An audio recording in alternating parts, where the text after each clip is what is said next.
Ladies and gentlemen, boys and girls, children of all ages, welcome back to Irons United's YouTube channel, and tonight is the night we discuss transfers. Players potentially coming in, players potentially going out. Will our board back our manager, our temporary manager David Moyes, who's on a 6-month contract, or will they throw him under the bus and pretend they're going to sign some players and not actually do it and bring in the youth? Who knows? So tonight we're just going to discuss the full squad, discuss some realistic targets, maybe some, dream targets, etc. And we'll just go from there. My name's Anton, as you know. Right above me is Stel. Stel, how are you doing? Are you okay? Not bad, mate. Thank you. Excellent. Opposite to Stel is Dan Fandangles, who's got his own YouTube channel. Dan, how you doing, mate? Yep, all good. All good. Welcome back. And of course, over there is Luke. Luke's been joining me recently on a lot of the videos. Luke, how you doing, mate? You okay? Sorry about that. Yeah, apologise about that, mate. Excellent. So, we have come off a bit of an annoying draw against Shrewsbury. We are in day 8, and we have been rumoured to be signing Jonjo Shelvey. I think I'm going to repeat myself. His uncle, his auntie, his cousins, his brothers, his sisters, his mum, his dad. If you go by social media, we are signing approximately 15 players. We're selling 20 players, and we're going to make a net profit spend of 1 million. Still, what are your thoughts on our transfer activity, or no business, on the 8th day of the transfer window? Well, no business is no surprise when it comes to West Ham. We hear all these rumours, and nothing ever really materialises. The one nice thing is that the board have kept their mouth shut, haven't really come out with we're going to buy this player, we're going to buy that player, which is a bit of a relief. So maybe there's something brewing that we don't know about. But I'm not surprised we haven't dipped our toes into the market yet, and it's possible we may leave it till the last minute. I think Moyes is looking to see what he's got, which is why he's called the youngsters back. To see if 1 or 2 of them can fill a gap or two, and then he'll make his mind up probably in another week or so. Yeah, Dan, do you think that 8 days in is too late, or are we just jumping the gun a little bit? What are your thoughts on that? I don't think anything was going to get done straight away. We've just played 3 games in the space of a week. I think it's hard to get stuff done when you've got to concentrate on them fixtures, get training done, try and keep the squad healthy. I think from now, this is where we should start expecting stuff to happen. They've got a week now before the next game. The games are going to be spread out a little bit more. We don't know when the replay is going to be, obviously, but I just think the fixture congestion is a big problem. I think that's affected it a little bit. And if the board are going to put it in Moyes' hand, then Moyes is the man that needs to be doing the job. And his bigger job recently has been getting results. So maybe from now we'll start to see some proper activity. Yeah, and what about yourself, Luke, regarding the transfer window so far, or the non-existent transfer window for West Ham? Yeah, I'm not expecting much. I'm expecting even less, to be honest with you. It says a lot about the club when Oxford's coming back to either get sold again or just get straight into the first team. But yeah, it's not going to be anything pleasant. We are going to be linked with Harry down the pub and his dog. It's not going to be anything major. The most high price. I'm actually quite surprised we've even been linked with Shelvey, to be honest with you, because that's quite a decent standard of player to go for. But as always, we can be linked with a good standard player, but we never do anything about it. Never put the money in. We never get them. So yeah, I mean, what to expect, though. Exactly, and I think that's a valid point. I mean, what do we expect when it comes to the transfer window? I mean, since the Sullivan and Gold have taken over, I think we've had really one exciting, I don't know, is it exaggerating when I say one, or potentially 2 exciting transfer windows in total? I'd be intrigued to look at the stats. In actual fact, while we're doing this, I might actually try and dig in and find some stats about some of the players they've brought in and the money they've spent and the money that's gone out, unless any of you guys know off the top of your head. No. Nah. we all know that the net spend hasn't been very high. Yeah. We all know that whatever player we brought in, it's because we've sold another player. So I think the one thing that most West Ham fans are unhappy with is that the board haven't properly invested in any of the transfer markets. Not last summer, but the summer before last, we brought in a whole load of players, all on the cheap, and most of them are gone. You know, for this season. So the one thing we can be assured of is that the board aren't going to spend a lot of money, and especially when there's a supposed interim manager in place. I think that's what makes it even harder. If the board are going to, I can possibly see us getting a couple of loan signings in. We might buy a player for like 10 mil or something, and that might be it. Because I just can't see where the board are going. They either say Moyes is the man and give him some proper funds, or that they might just try and cover a few of the holes that we've got at the moment in the squad. I can't see there being big activity going on unless I'm mistaken.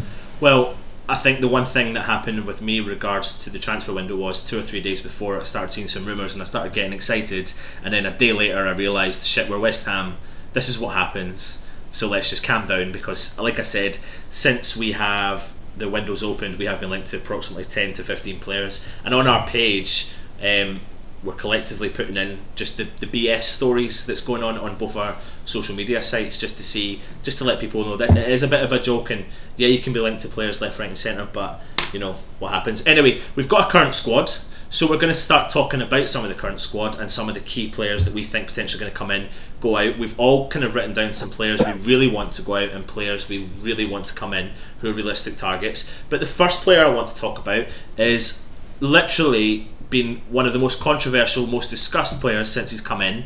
He is currently, and still is currently, England's #1 goalkeeper.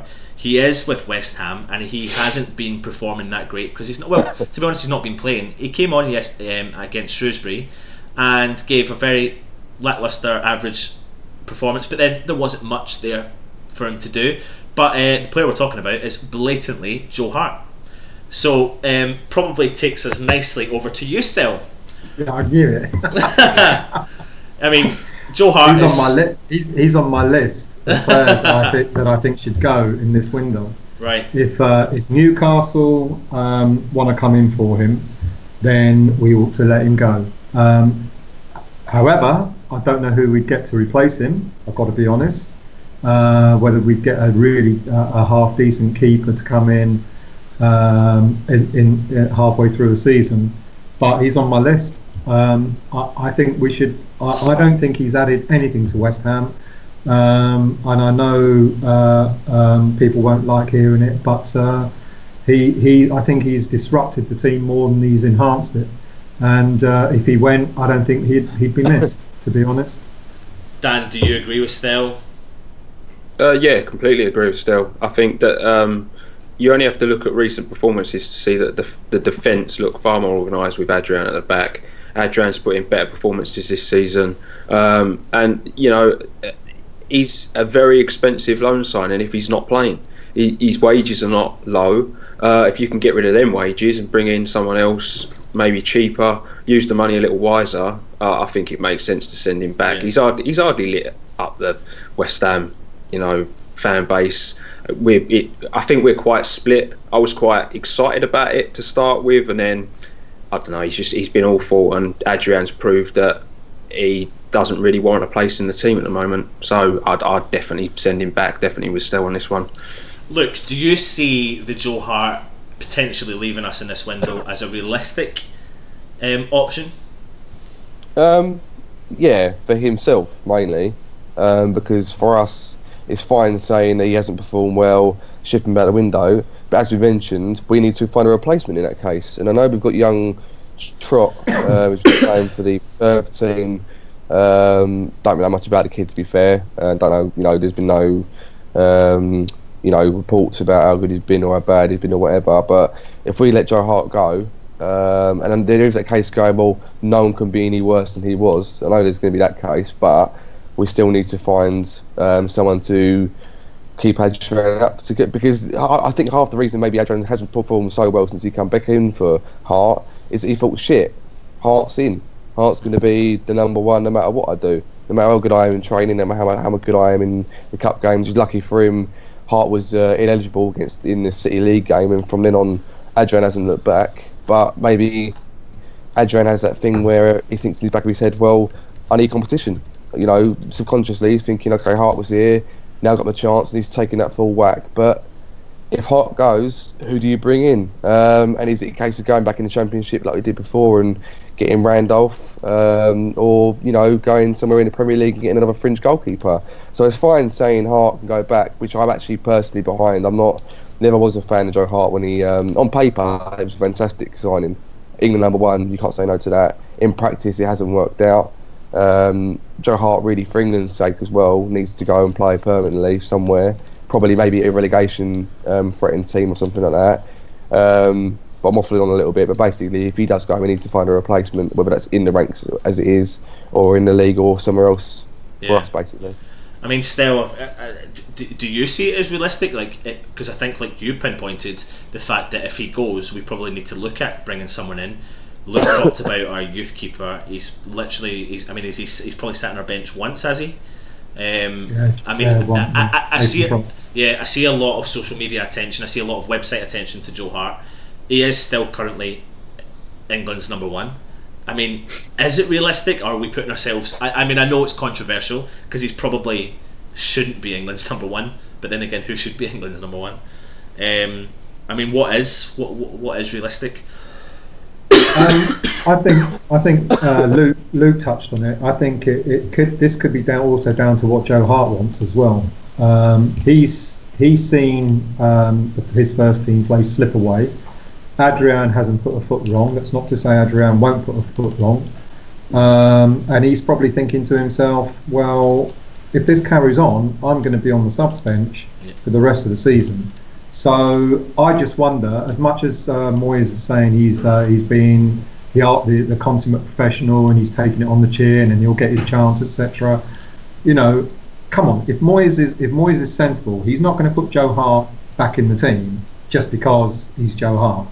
Adrian is going to have to really screw up badly, and not just once, but several games, because Hart had a lot of chances before Moyes actually decided to drop him. Yeah. So Adrian is going to have to mess up on a consistent basis, and I can't see that happening. Adrian may have a bad game or two. Most players, most keepers will do. So this could even be down to Joe Hart. Moyes will probably have a chat with him and say there's interest, if this Newcastle interest is valid, and he'll probably ask him, what do you want to do? And knowing Joe Hart, if he wants to stay England's #1, he'll probably say, let me move on. Yeah.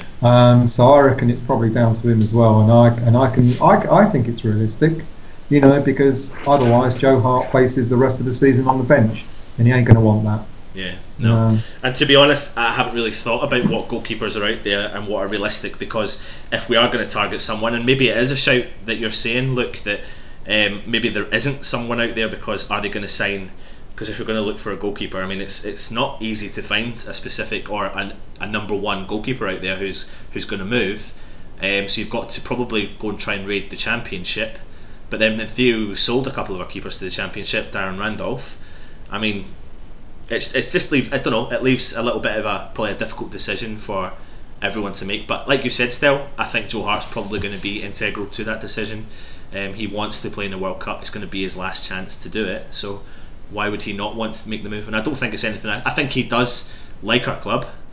I think you probably all agree the fact he probably likes our club. Maybe he doesn't, I don't know, but I get the impression he does. But anyway, that's Joe Hart. Another player I want to discuss before we start asking you who else you think is Big Ginger Collins. He's got a contract until the end of this season. Now, are West Ham going to renew his contract, or are we ballsy enough to let him get another big move and get a little bit of money for him? I'll push this over to you, Luke. Yeah, it's one of the decisions, because with Ginge, I thought he was past it like last season. I thought myself, well, I can see him. He hasn't played a great deal last season, or whatever, and I feel, well, he'll only be this season, this summer, and he'll falter. But he come in as he always does and just does the job. Big Shinge doesn't pull any trees, but the stuff he does do, it's well worth keeping him on. And he does prove me wrong every single time I knock him, every single time I think he'll have a bad game, or he's past it, he's not quick enough, the game will just going too quick for him. He always shuts me up and I eat a lot of humble pie. So it's. I think the club needs to think about it long term. I think if you're going to keep him on, you need to assess where he personally thinks he is professionally, where the club think he's going to be, i.e. managers coming in. I don't want this aging, defender around.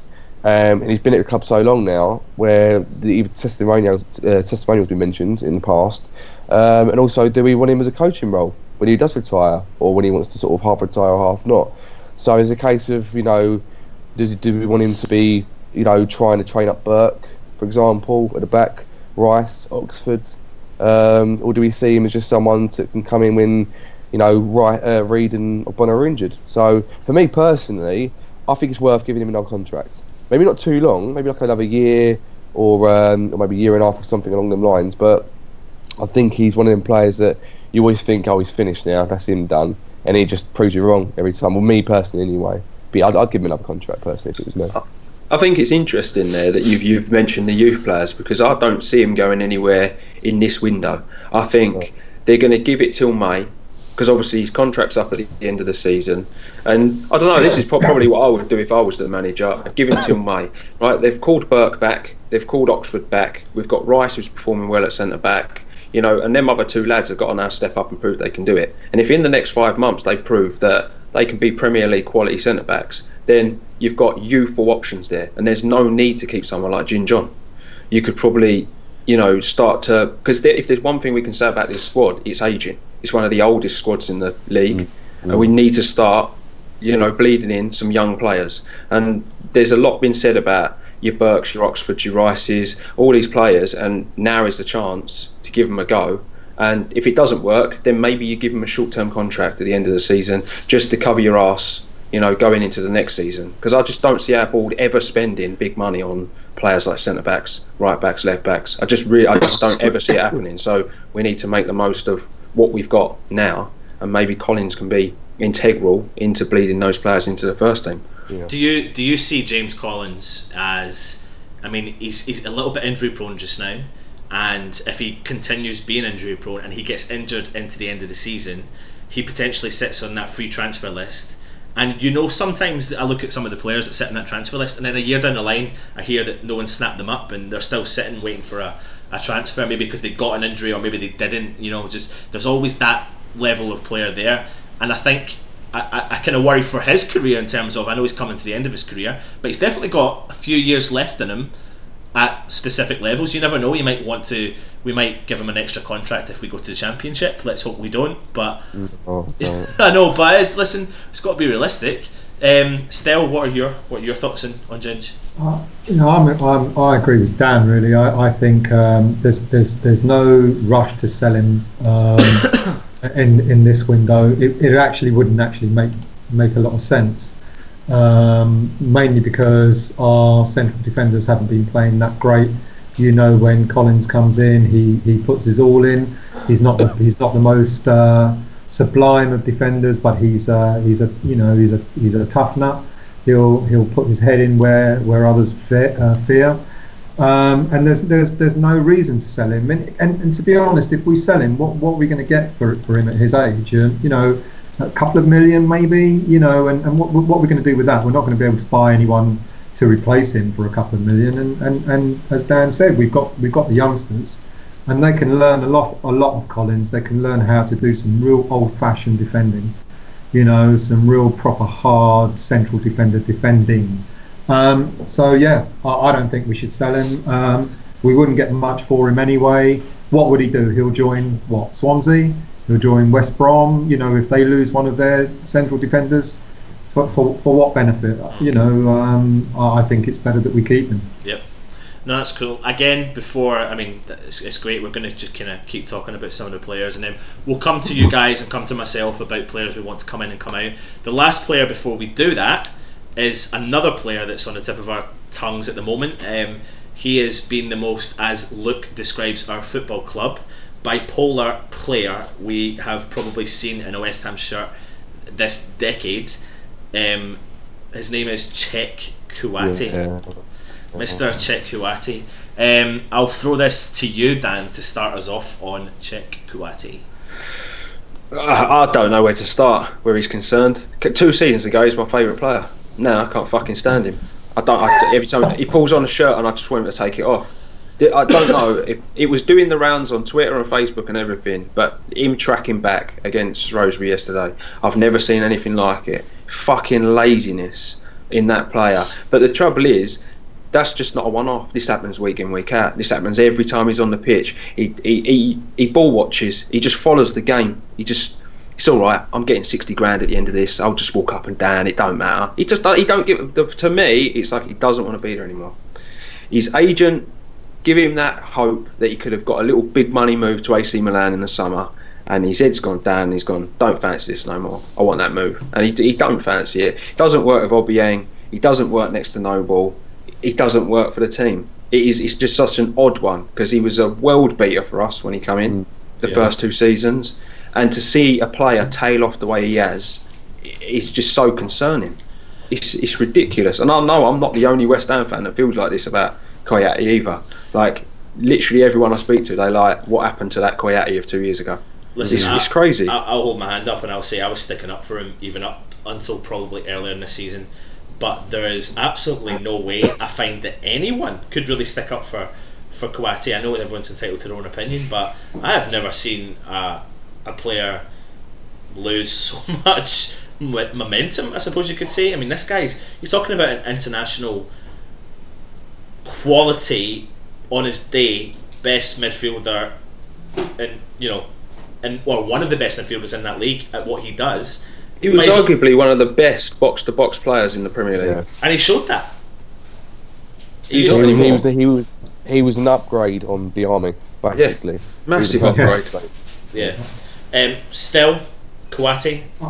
I'm torn, because I keep remembering the player that we had rather than the player that we currently got.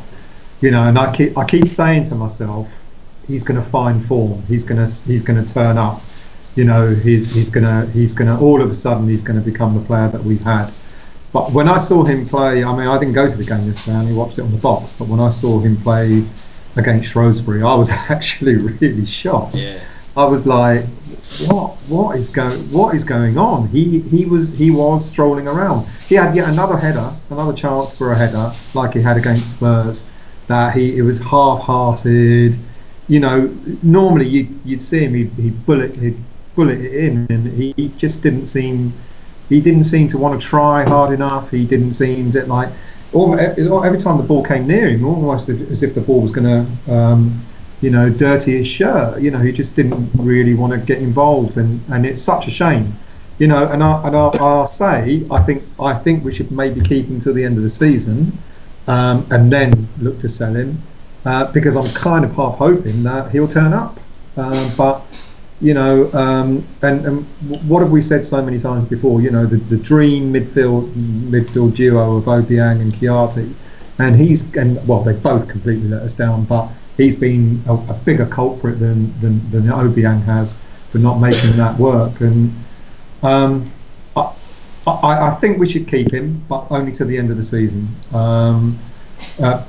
Unless we've got someone lined up that's going to replace him, and I know we're going to come on to potential targets, and if we have got someone lined up, then fair enough, let him go.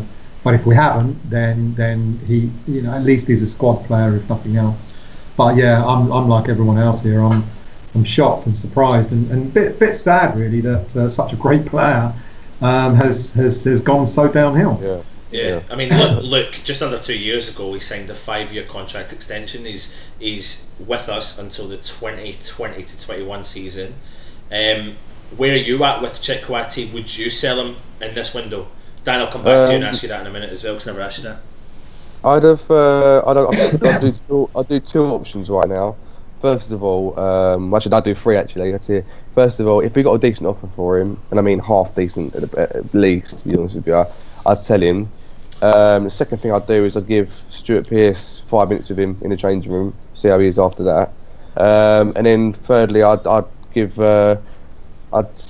tape a picture of Josh Cullen on his locker room door and say that's what you want. That's what, that's commitment, everything for you. He'd probably tear off and say, "What the fuck are you doing?" But I don't know what the player is. I don't know what he is now. He was like Arviera, honest, because it's really weird. It was like when we had the Army back a few years ago. He'd only turn up for the big games. I think people were working out that he was trying to get a move to a big club. And then Kouyate was brilliant. For the first 2 seasons we signed him, he could play centre back. He could fill in there. Now you don't even want him even on the subs bench now, and it's a real shame. It's a real upsetting shame what's happened to him. But yeah, if we did get I don't see a way back. What is half decent offer, just out of interest, for a player? Say 20 million. 20 mil. I would say around that. I'd say maybe even 15. 20 million. Just bearing in mind what we actually bought him for. Maybe 15, you're not going to get a decent player to replace him for 15. 20, you got a chance. But listen, I know it's only 5, but can you believe that we're talking about this quality player? Because if you'd have said that 2 years ago, £15 million for Cheikhou Kouyate in the Premier League, you would have been like, yeah, no, I won't. See you later. Yeah, no chance. But I don't know. There's still this little bit in the back burner, in the back of my mind, that goes, do you know what? He has been off form for nearly 18 months. I mean, he chips in with the odd goal, and sometimes I find that they're influential. Like they make a difference in our games. The goals he turns up with, but I just don't see a way back for him. I just don't see a way back for him. It's a good his whole game is he to me comes off as a player who's at the end of his career. It's almost like we bought him in his prime, and he's now at that point where he's like 33, 34. He's not, gents. He's still in his fucking mid-20s. This is where this guy should be pushing on, and instead he's going backwards. And and there is that argument, like you just said, Luke, that maybe we could turn him into a centre back. The trouble with Kouyate at the moment is he can't pass 5 yards. So how's he supposed to pass it anyway? He's just going to give the ball away. He's not aware. He gets closed down easy. All his strength's gone. It's disappeared. And it pains me to say this, because like a lot of West Ham fans, he come to the club and he impressed us. He became one of my favourite players, and to be sitting here saying that he's really kind of his form and the way he even plays football has decreased in such an alarming way is saddening. It makes you wonder what's happened with injuries and behind the scenes training. And the dream partnership of Obiang and Kouyate doesn't work, and absolutely doesn't. But Obiang next to Noble does. When you put Kouyate next to Noble, that still don't work. Noble has to do twice the work, and this is at a point in Noble's career where he should be trying to take it a bit more easy, because he's kind of at that point in his career where Koyate's almost acting, and it just doesn't make sense to me. And me personally, in this window, if a decent offer come in, I'd snap that club's hand off.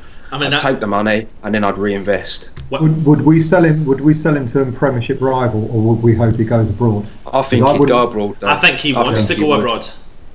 Okay, well, if that's the case, then perhaps, yeah. I was going to sort of say, the story last season was when Payet was playing up. Apparently, Kouyate had Payet in the changing room having a go at him, and saying all this. So what?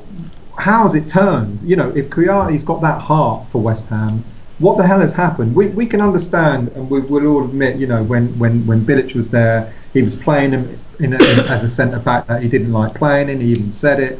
But Moyes hasn't been playing him as a centre back. Moyes has been putting him in the position that he favours. So it's not as if we're playing him out of position. It's not as if we're doing anything to upset him. And that heart that he apparently had, when he had a go at Payet, seems to have completely disappeared. And as Dan said, if his head's been turned by an overseas offer, and if it is a decent offer, then fair enough. I'd still want a replacement. Can I be honest? I think that's what it does come down to, if I'm being completely honest, because it doesn't make sense that you can have a quality player that can attract attention from foreign clubs, that can play at international level, that he's the sort of player, and we all know this, he's the sort of player that West Ham will sell. He'll go and perform really well, and we'll hear in a year's time that he's been their best player, best midfielder, he'll be back to his standards, etc. I don't think it's West Ham's fault. What I worry about is someone like David Moyes, who has spoken up and said, you don't perform, you don't play. And that's been consecutively now. I mean, I just quickly searched when we were all talking there online, and a lot of press, and this is how they're describing Kouyate. The 28-year-old posted another lazy performance in the middle of the park. refusing to track runners and lacking the power in midfield that Irons fans typically associate him with. Underperforming in the Premier League is one thing, but something is very wrong if Kouyate struggles against League One opposition. It's the perfect example of what Kouyate is, and I honestly think if we all look into Kouyate's agent, he always tries to construct moves for his players, and I honestly believe he's probably turned round to Kouyate and said, I can get you a move, keep performing. It's gone to his head, and it's all kind of spiraled out of control. Yeah. When you used to watch videos of Kouyate when he first turned up the first couple of seasons, he'd do things like jokingly jumping up in front of a camera if he's been recorded, going make a funny joke, something like that. He'd be the life and soul of the parties, at the end of season parties at the club. He was just a joker. Now you look at him, he looks like he just wants to fucking slit his wrists on the way into the changing rooms. He's in West Ham Snapchat. It's just depressing. It's like the whole guy's mentality has changed. It's really sad to see. Yeah, no, it's a tough one, but for me, I'm probably on the level what you said, Stel. I would keep him until the summer. We've still got until 2020-21.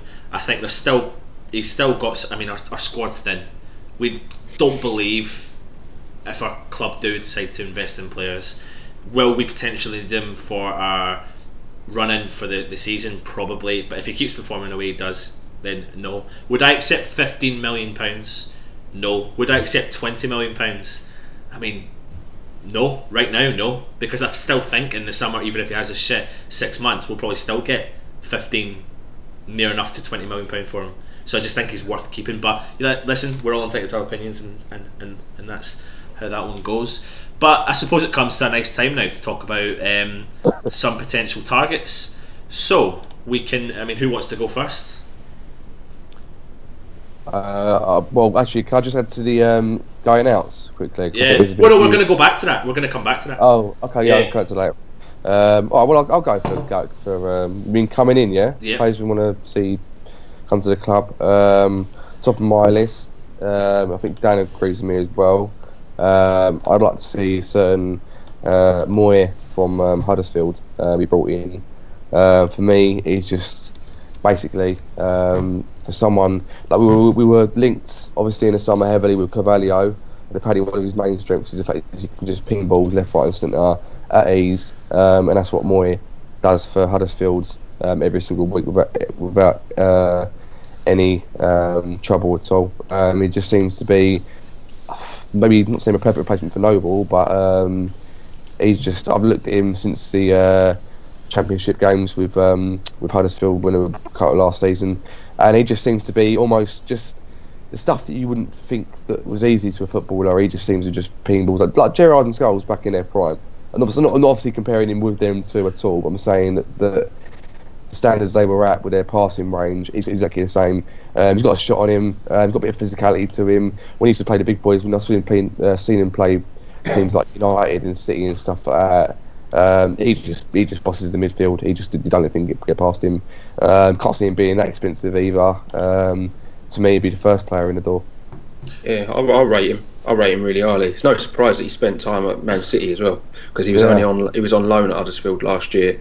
But yeah, he's come through sort of like their academy system, so to speak. So you can see where he's picked up some of the technical ability, because obviously they've got one of the better academies in the league now. And what it is with him is he can do the defensive side, but our midfield at this moment in time is screaming out for creativity, and he'll give you that. He's good from corners as well. We need someone who's better from dead ball. There's other players that I'm going to talk about in a little while that could possibly bring that to our team as well. But yeah, definitely with you on that one, no, Luke. I rate him highly. The Huddersfield are probably not going to let him go. They're having a half decent first season in the Premier League, and I think they'd be silly to let him go to a fellow Premier League team. But it's one of them on the wish list, maybe in the summer if we're still in this league and we want to rebuild that midfield. Yeah. Do you know much about him, Stel?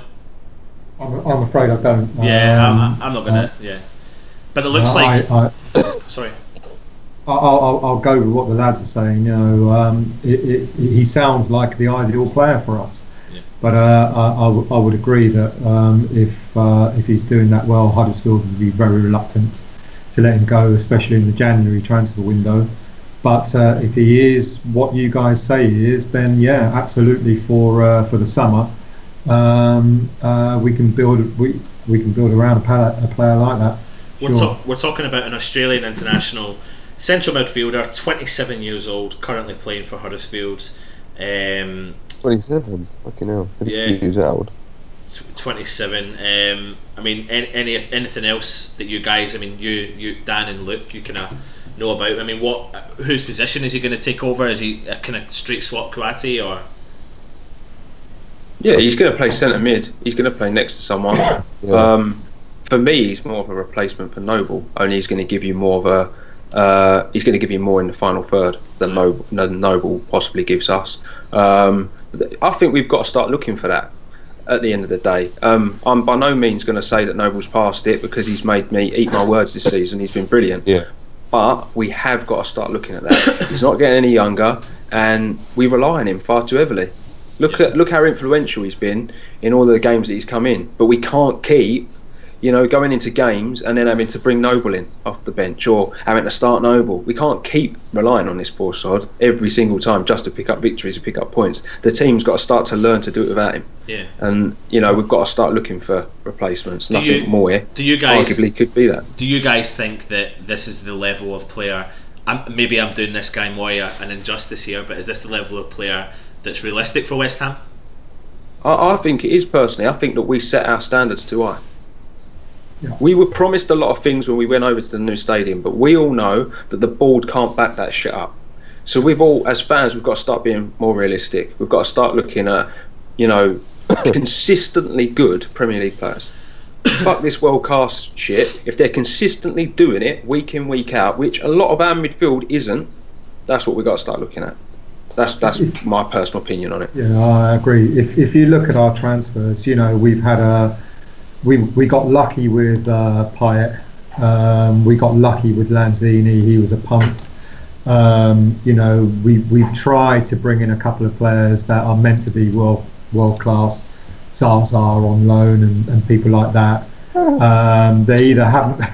Well, look what he's doing now. They either haven't been managed properly, or they were just absolute crap in the Premiership.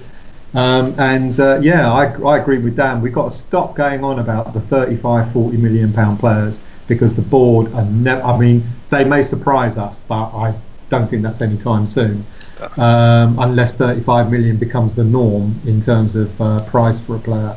They're never going to do it. So I agree. We should start.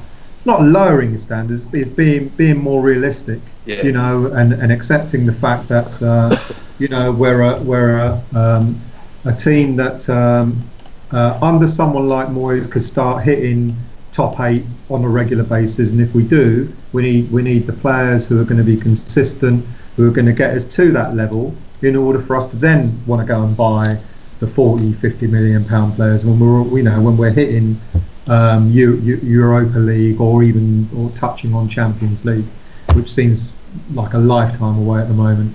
So yeah, we should be lowering our standards. The board, thank God, have stopped talking bollocks about the sort of players that we're going to buy. And this player could be the sort of player that we should be looking at. Absolutely. Excellent.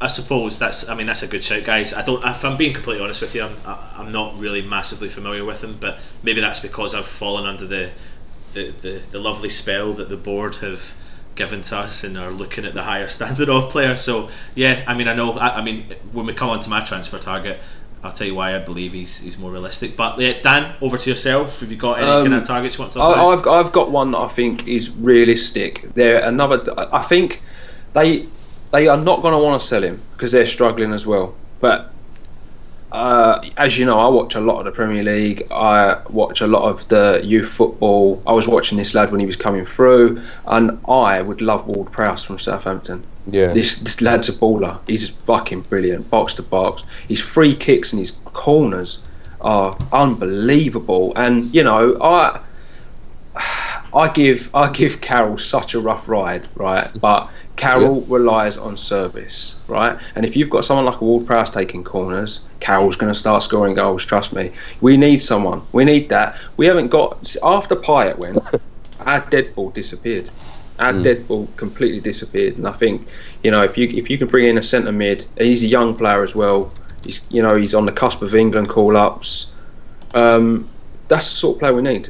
And he's going to though, isn't he? He's going to cost an absolute bundle. Because he's English. You add 10 million straight away, obviously. Yeah. But you know, if you get rid of the right players, he's probably a summer target rather than a January target. But you know, I'd like to see him bought in. I think, you know, the Carvalho one, that's still you know, floating about. Apparently scouts have been sent out there. That's going to be a summer signing, you know. But we have got to be realistic. We've got to find targets for now. We need players now, and I think, you know, our needs are at centre mid, right back, and striker, because you know we're hearing that all the strikers are on the chopping block, basically. Yeah. You know, and so we need to bring strikers in. We definitely need cover at right back. Centre mid, for me, we need to go and spend 25 million on a centre midfielder.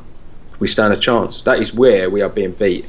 And so if you can bring in a Moy, a Ward-Prowse, someone like that, I think that's what you need to do. I mean, that's where the money's got to be spent.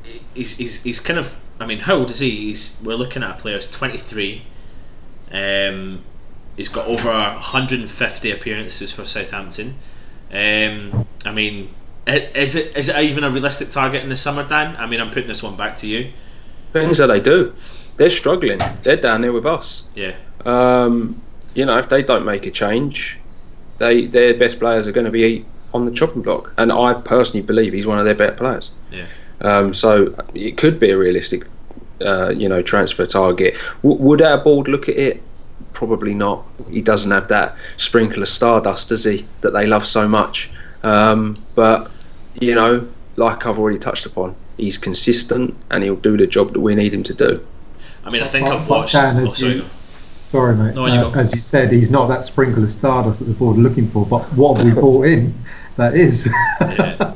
You know, I think what might scare the board off is how much money Southampton would ask for him, more than anything. Yeah. I mean, you know, you said yourself that you know, for being an Englishman, he's going to add another 10 million on his price. So what would they ask for?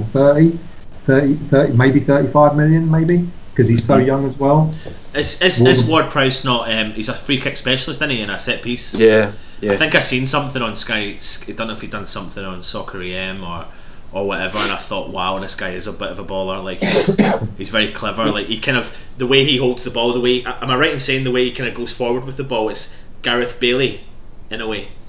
Am I wrong? Well, he's more of a centre mid. Yeah. But, you know, he's come through their academy, so he's going to have them traits, isn't he?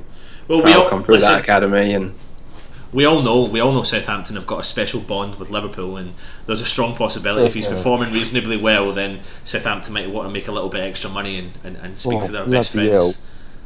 Talking about that, I just quickly get this in. Did anyone see the abuse Fonte got from Southampton fans when they bought Van Dijk?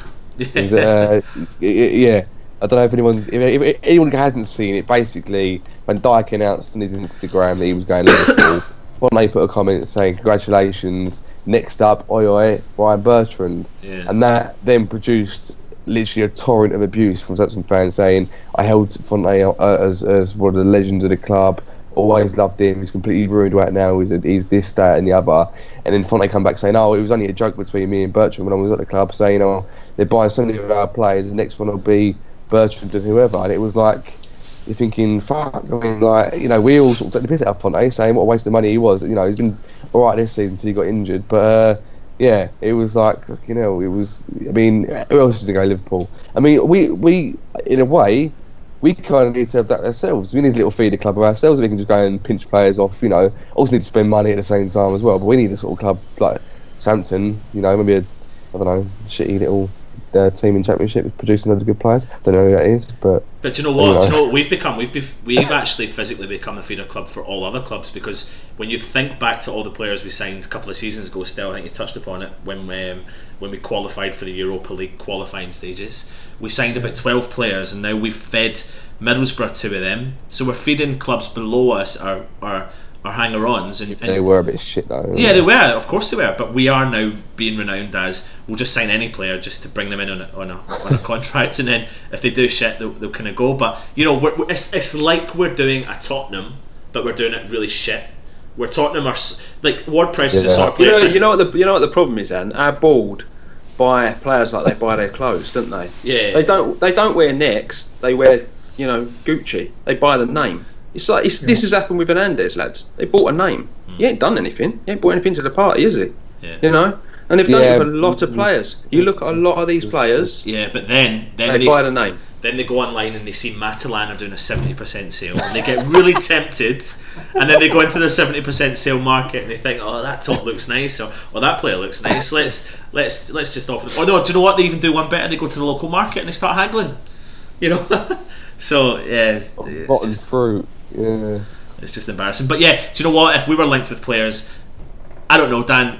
And listen, I've got to take your word for it. You do the Premier League channel. I just don't have faith in our board. I think if we were to sign a player of Ward-Prowse as standard, I think we would be potentially signing other players in and around. Don't get me wrong. He's more of a dream signing. Yeah. I don't for a minute trust that our board would buy him at all. Yeah. Don't trust that they would. Yeah. You know that if they ain't going to spend 40 million on Carvalho, they ain't going to go and spend 35 million on Ward-Prowse. Yeah. Even though he's proven Premier League quality, they ain't going to do it. Yeah. I see us more linked with. Oh no, we'll go into that in a minute. But Stel, over to you. We've discussed a few incomings. What's your thoughts?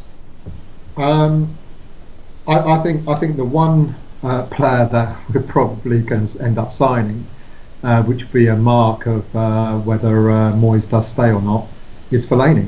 I think he's in his last season at Man U. Yeah.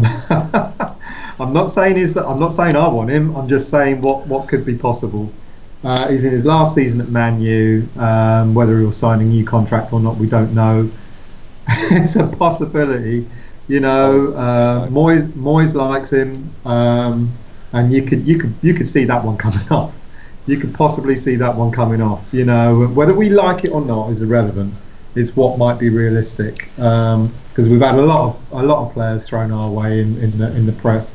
But he could be one that, because of his current situation of his contract, he might be one that might, But then will Fellaini give up Champions League, being second in the league to fight a relegation battle? I don't know. Depends on how much he loves Moyes, doesn't it? And money. Well, he ain't going to get a lot more money, is he? Not the board won't pay him a lot more. But he might even come. I don't know. He might even come reasonably cheap. We just saw Barkley go to Chelsea for 15 mil because he was in his last season. So Fellaini could come in for something like 15. You see, he's been linked with PSG though. Has he? Oh well, then that's out the window then. So it's a weird. That's a weird one though. That why the fuck would PSG want Fellaini? Did you see what they did last night? I'll tell you something about Fellaini. Is he? I mean. Does he walk into the Man United squad, the team? I mean, he's in and out. He's in and out, is he not? He doesn't necessarily walk into that team, but he gets enough mileage. Does he start for Belgium? No, I think he's more of an impact player. Yeah, he's in and out. Right, so he's a plan B. He's a plan B. Well, they've got a World Cup coming up. I mean. It could be realistic. I mean, I think this is what potentially West Ham are going to hold on to, whether it's going to be buying players on the cheap just to give them whatever, or players on loan to give them a game time on the lead up to a World Cup. This is what potentially could be in our favour on specific high standard players who currently aren't playing for their clubs, who maybe are on longer term contracts. Now we are in a situation with Fellaini that he seems to be, whether he's stalling on contract talks or whatever, but he's gone from Everton. The issue I have with Fellaini as a signing is we need mobility in the centre mid, and he ain't got it. His passing's as bad as Kouyate's. Alright, he's not good. He's good at holding the ball up. Yeah. He's good at heading on. He's good at getting in the box at the right time. But we need mobility in the midfield, and Fellaini ain't going to give you that. That is the sort of player we don't need right now. Yeah, I don't disagree with that, and don't get me wrong. I'm not advocating a move for Fellaini. I can see exactly where you're coming from though, Stel, because they obviously have that they have that chemistry. Their time at Everton, Moyes essentially kind of made him the beast that he was at the time in the Premier League. So I do completely get why we would be linked with a player like Fellaini. I just don't think at this moment in time that's not the sort of player West Ham need. Yeah, no, I agree. But then, I mean, when is the right time? I mean, we are West Ham. We do tend to buy players when they come up. I mean, are they going to knock back an opportunity to take someone like Fellaini in our books if we get the chance? Moyes would love it, wouldn't he? Yeah. He'd be more reliable kind of target man than Carroll. To be honest. Yeah. That's I think that's purely if we did sign Fellaini. All he would be used for really is a makeshift centre forward. For in their mind, when it's kind of all going pear shaped, bring him on, batter and ram. I don't like him for his elbows and all the dirtiness that he goes on, but genuinely, if you're looking for someone to actually go in there, make an impact, last 10 or whatever we want to call it, maybe even the whole game, it'd be perfect for the ball as well, because the ball could start selling novelty wigs in a club shop. That'd be even more money maker for them. Which I know they would do. They'd get straight on that. But yeah, I wouldn't say no for Fellaini. I really wouldn't, because he makes things happen. And even Mourinho said he actually likes it for Man United, based on the fact that if he does need that extra impetus, if Man United ain't doing too well, bring him on. He makes things happen. So for that, just purely for that reason, I'd take him West Ham. I've seen comments on social media saying that if you're in and around the Manchester United squad, and then you're linked with West Ham, should West Ham really be knocking back players of that standard? This is not me. This is just what comments are out there. Dan, go for it. Your face. He's not Man United standard though, is he? He got bought by Moyes because Moyes panicked. Is he West Ham standard? No, he's not even our standard. He's shit. I'm sorry, I just don't rate him. Don't rate him. He's meant to be a centre midfielder, but he's got no mobility and he can't pass. And he's dirty. He tackle. He lives on the edge. He's too on the edge, and we can't. When you're in a fight like we are, you can't risk losing players to suspensions and stuff like that as well. He's just not. For me, he's just not for us. That's not what we need. I get why he's being linked with us. The whole thing with Moyes, their history, I do completely get it. But for me personally, and everyone's got their own opinion, he's just not for me. He's not for West Ham. We've already got one of them. We've got an Andy Carroll. He lives on the edge. He's been sent off too many times. He's throwing elbows about. He's not doing enough. We don't need another one. Can I have another go, sir? Well, we're going to come back to it. I'll give you my target, who I think is reasonably realistic.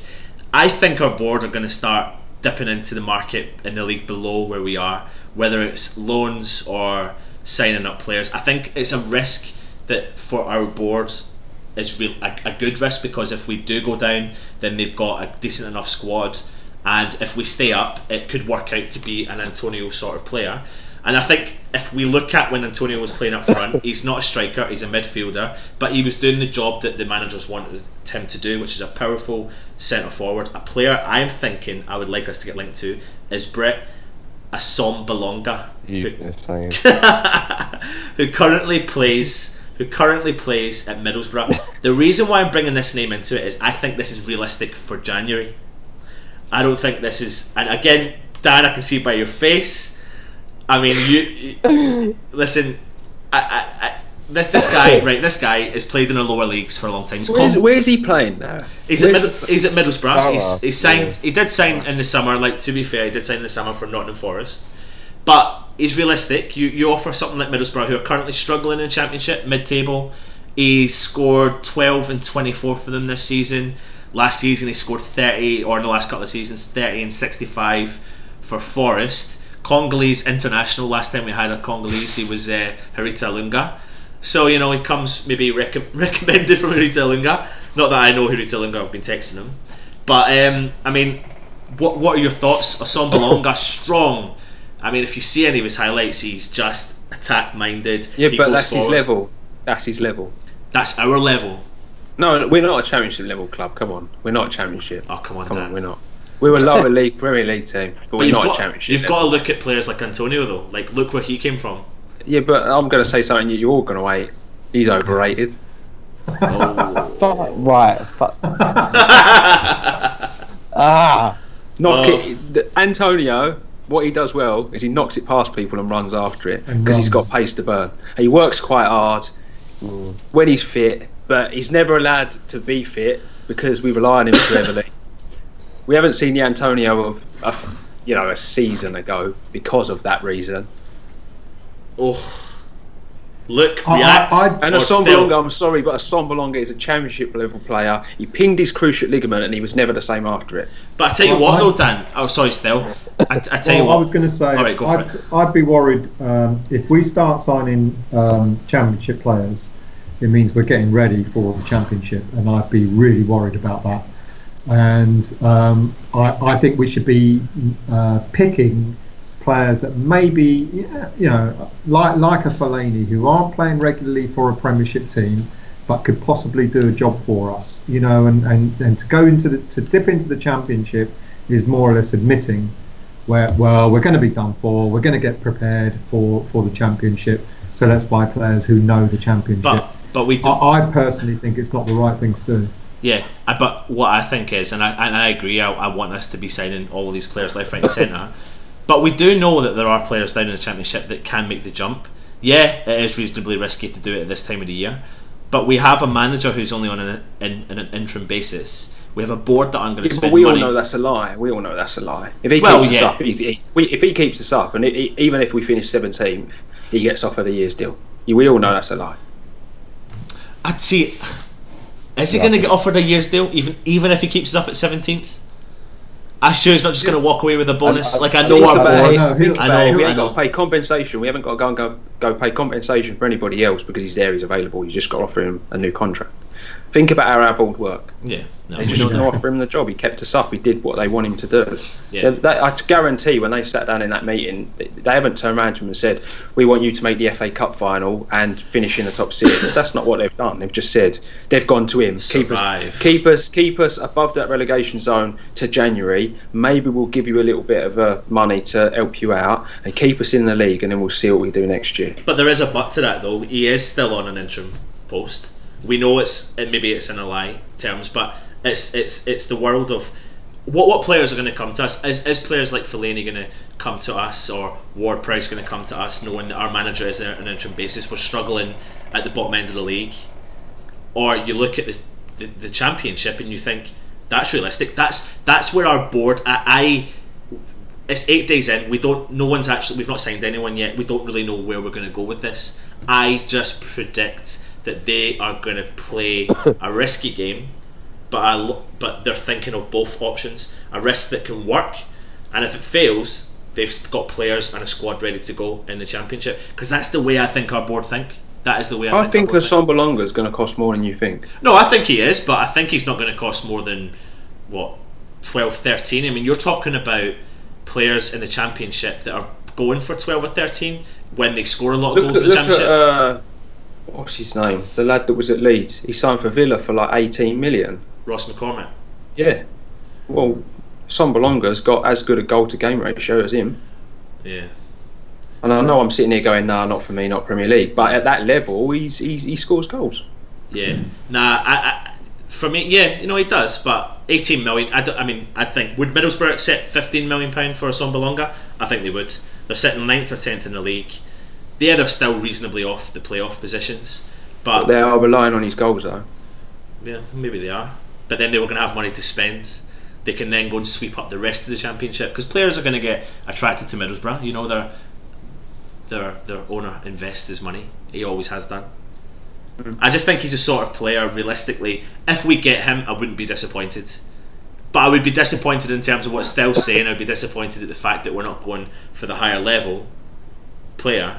But I just don't think we're going to go for the higher level player. I think the fact that we're fighting a relegation battle, that's another reason why it's risky to get a Championship player. I think we need. The more we keep talking, the more I'm convinced that we're going to get a couple of loan signings in with players who are borderline around their teams. Another name I've got written down is Schneiderlin from Everton. Now I know he ain't got pace, but he's solid, and he's not a half bad player, and he's in and out of or more out than he is in the Everton team. And I think they're the sort of players that we need to be looking at. But I reckon the more we keep talking, the more I'm getting convinced that we aren't going to buy players. We're going to probably get a couple of loan signings, you know, and in order who have the experience of the Premiership, you know, and all what you said, Ant, you know, this whole thing with the manager. A loan signing is an easy one because if the manager doesn't stay, the loan signing doesn't have to stay. You know, so it may suit West Ham not having, you know, they pay a few million for a loan signing here, a few million for a loan signing there, and if our season does go to pot, those loan signings go back to their respective teams. Yeah. You know, and I'm beginning to get more and more convinced that we're not actually going to buy anybody. You know, we're probably going to go and get a couple of loanees in who have got Premiership experience, and Schneiderlin could be one of them. You know, because all the other players that we're talking about, that we talked about, whether they're in the Premiership or the Championship, you know, the one thing that we've all said is, will their team let them go? You know, because they're valuable to that team. You know, Ward-Prowse and so on and so forth. So unless there's something really, you know, like a player that's like I mentioned earlier about like Fellaini, who's in the last, you know, half a year of his contract, unless a player like that wants to leave their club, I'm beginning to think that we're not going to sign anyone else apart from a few loanees. I'm on the same level as you, Stel. I do think it's going to be a loanee market, but if we are going to sign players, it's not going to come from the sources we want, and I think it is going to come from the lower leagues. I just can't help but think that's where the board are going to go. They're going to go and snap up the best talent to their standards, what they think is going to be good, run the risk of, we've got a thin squad, and then just add to that with some quality and hope that one of them performs to a high level. So, Luke, were you going to say something there? No, I wasn't going to right then, but I've been sort of keeping a few ideas locked up. Basically, I've completely, apart from Moy, as I suggested, along with Dan, I don't expect us to sign anyone of great deal of quality. I haven't really got many other targets looked at, purely based on the fact that I don't expect us to do anything in January. Being brutally honest with you, basically, there's part of me that thinks that we should be hounding the owners to spend the money, to spend 30, 40 million pounds. So it's not just okay or not, so we'll accept that. It's to go, no, we bloody want 30 million pounds spent. We want those to come up. We're not going to let you, here's a few emails, here's a few excuses, reason why we didn't sign him, didn't go very well. Nah, bollocks. We want you to sign a player as well as yours. If business shit up, doesn't work for me, and it'll be a knife through the teeth, you are going to spend this money. You are going to actually spend. There's another part of it. Okay, if you're not going to do that, if you're just going then you have to spend your 5 million on Antonio. I'd be saying you're lucky. I know you're saying Dan,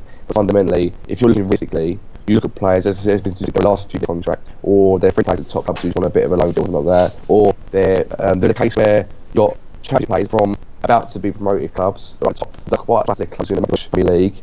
And they go, okay, I want a team that's not just staying in the league. Like Richie Dunn, and it's a Newcastle Bournemouth last season. They definitely got to the Premier League. He swings around with you. I believe we should come on and help transfer because I've been a big advocate of playing the youth for so long now. And we've obviously come back, Burton the team, Carroll the team. I'll go home for the Street game. I thought fantastic.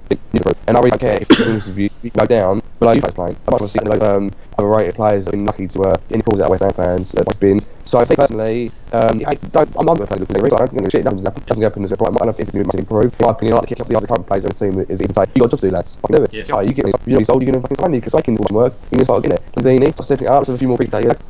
Just the whole thing is just a bit of a joke in a minute, and I'm very toxic personally. Really good championship players don't belong to it. If you're brave as the same team, scoring against Middlesbrough, or you play it. I think that's more likely than nothing. Yeah, that's the end of this show.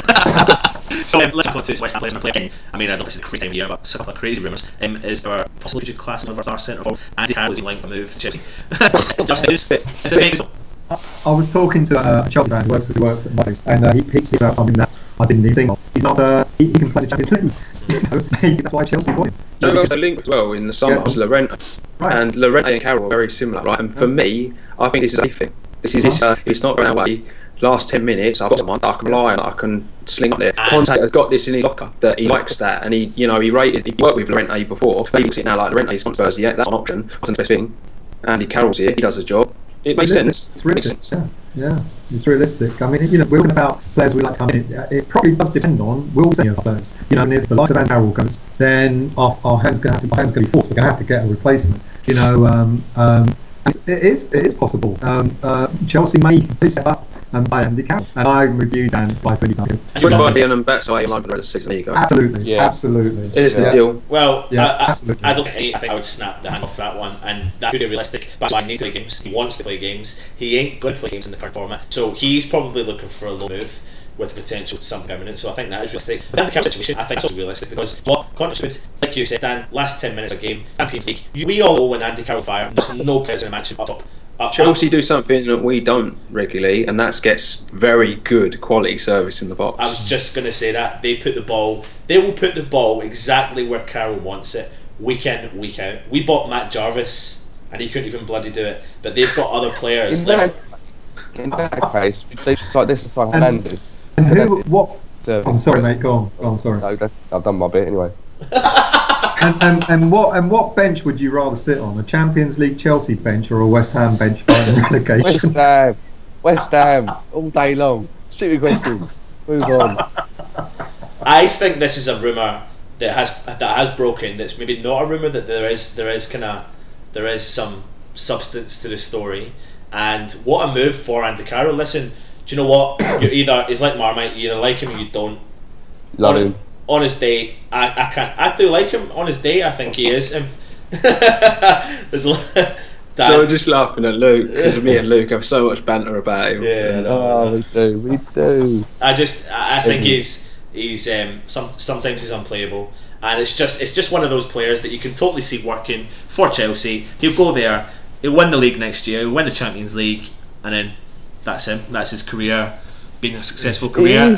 It's one of them where you didn't think you wouldn't like. One of them really weird kind of transfers where you go, where the fuck did that come from? But then when you wait up, you're thinking, actually, that's probably the most realistic target going, and no one's thought of it. And Conte's just gone, fuck you, Mourinho. I thought this one before you. Fuck your Fellaini. I like Carroll. Well, yeah. That's no. That's fallen on. Now listen, I mean, we've probably all come to an agreement that Andy Carroll is realistic, that he may go, and he may go in this window. And like you said, Dan, I mean, West Ham we're struggling scoring goals, but I mean, we don't give the service. We absolutely don't give the service. Another player who plays for West Ham up front, who kind of seems to have been the kind of forgotten striker, maybe. I mean, I haven't seen him for a while. Is Diafra there are a few rumours kicking about. I mean, I don't know, did he pick up an injury? I mean, what are your thoughts? He's gone. We're just waiting for the money to come in. Go for it, Stel. What are your thoughts? Yeah, we're just waiting for the offer to come in. He's gone. Yeah. You know, we won't see him play again. I'll be really, really surprised if we see him in a West Ham shirt again. Because I don't believe for a minute he's injured. And he would have played at Shrewsbury if he was going to play for us again, and he's gone. You know, so one thing about it, there was sorry, Stel. I don't know if you. No, go on, mate. Someone made a comment on the Facebook posts a little bit earlier tonight. Someone said something like, when obviously Saka come in, he obviously hit the ground running. He was a fantastic striker for us. Got a few injuries here and there with his back and stuff like that, and he was never really quite the same player. I don't really agree with that personally, but.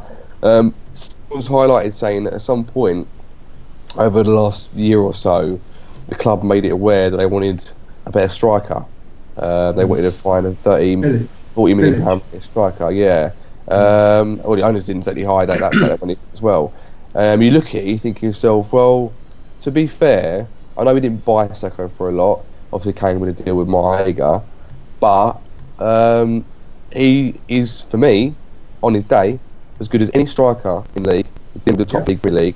He's actually performance-wise when he has played. Injuries and everything, but he played on his ego a bit, where he thought, well, hold on, I haven't let you down. I can still score goals. I'm still bad. And you want to put a striker better than me, and you don't go and get that striker. You go and bring Zaza and Caleri. It's like, and when that comment was made, this like up saying maybe that's contributed to the fact that Zachary's been hurt. He thinks I've been doing all this work for West Ham. But fucked off Senegal at one point when he first joined us as well. He still played for us, and we just kind of went, oh well, yeah, see you later. It's £30 million, and it's a shame to see what's going on. And maybe down to so not going, oh, I find a better club in West Ham. it's West Ham that's probably let Seko down and Keelan. See you later. I'll have a club. And I thought going to France. I thought this big interview thing was the fact that he wanted to go back to France. They were going to try and buy and all this stuff. And now I'm hearing that he's supposed to go to China. So I mean, we don't know how much China like to pay out. So if we can get decent money for Saka, I'd sell him. Listen, if not, just a contract. We're talking about two players that maybe at the beginning of the summer I would have snatched their hand off if he said they were going to leave our club. Now, I do like Andy Carroll, but I snapped off because I thought injury prone. It didn't even really matter the fact that for me that Saka could contribute when he did play. I was just taking any money. When I heard that, was it not he went and got the medical at Rennes? Yeah, and there was rumours that it was like a kind of over £10 million price tag, and I thought, oh my god, like we need to snap their hands off, and that's when the board kind of stepped in, blah blah blah blah. But now you're talking about the potential to get £35 million in for two injury prone players who haven't really got the greatest of appearance record for our club, and in theory goal scoring record for our club. We've got to snap the hands off for that in this window. Yeah. And I think, to be honest, that's potentially where Moyes' war chest will come from.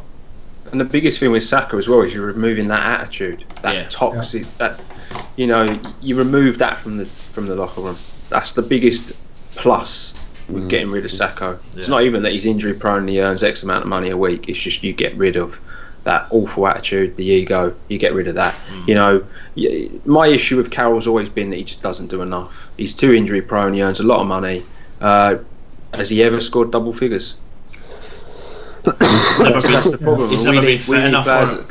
Exactly, but we need players, especially at this moment in time, that are going to put the ball in the back of the net, because goals win prizes. That's what keeps you in the league.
If we did sell those two, that's £35 million to actually go out and buy.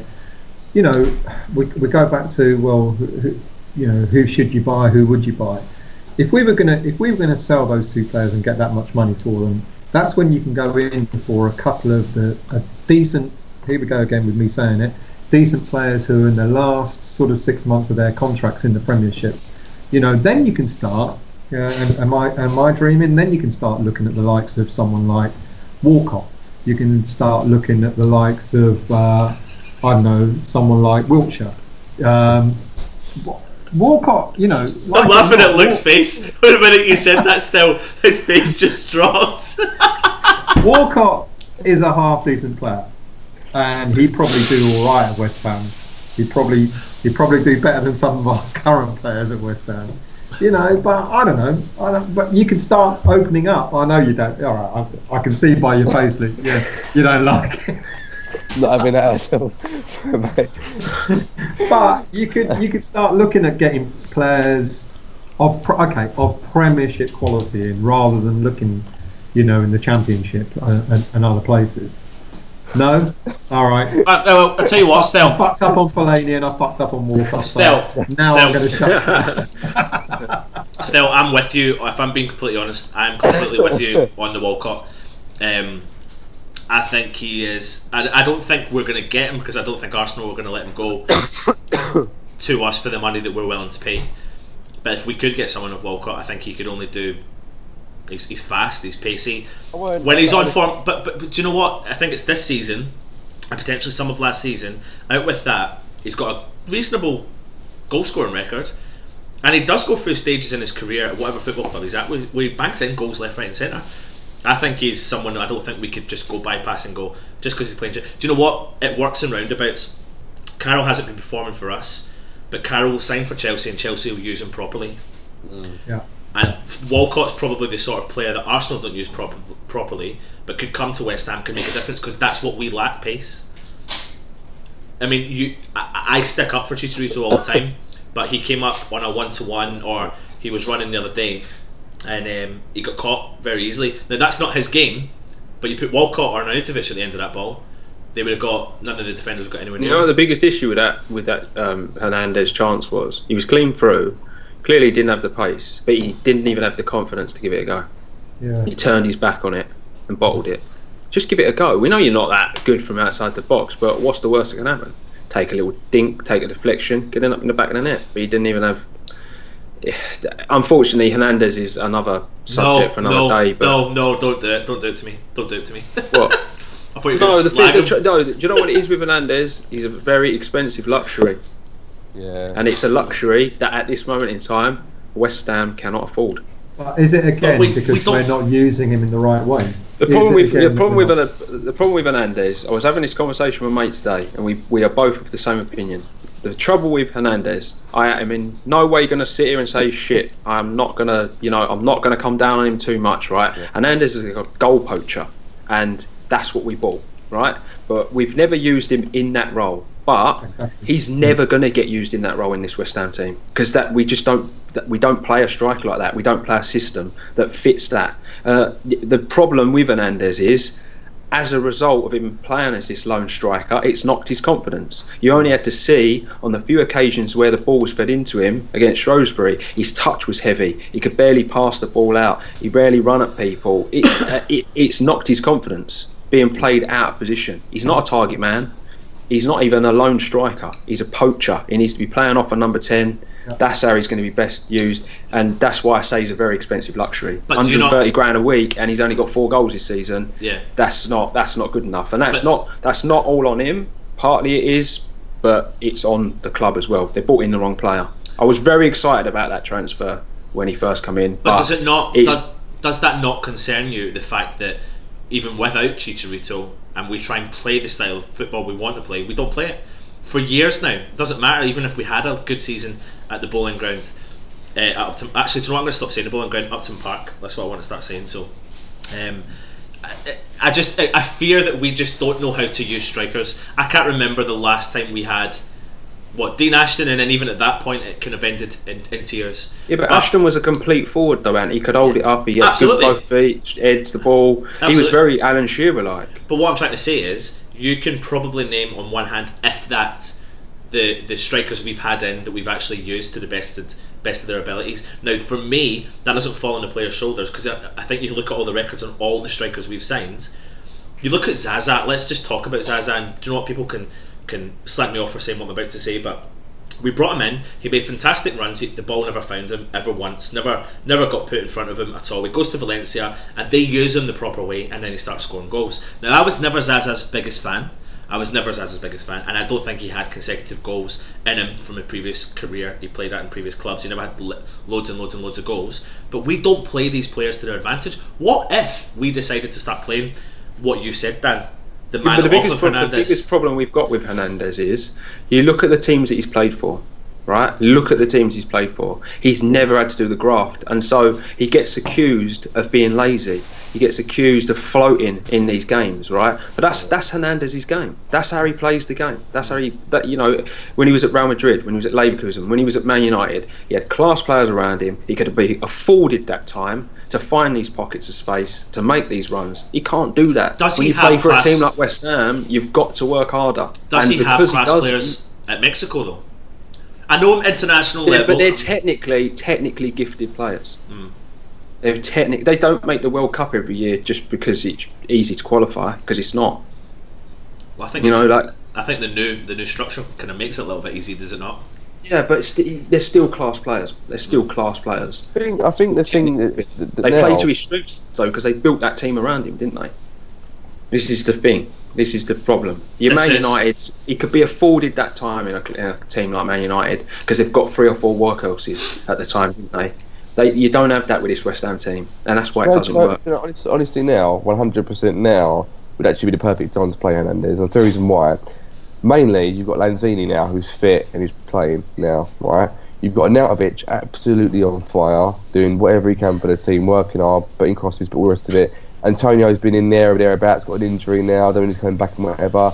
But Masuaku is now on the absolute form of his life at West Ham. He's running that left wing like he owns it. And if we actually got the players to put decent crosses in, rather than thinking I have to work for every 10 man to their own game, Hernandez now would feel. The other night when Carroll scored the goal against West Brom, the header, for example, with Cresswell's ball in, and then obviously Hernandez had a hand in the winning goal when he went into the box, and the defender had to mark him up.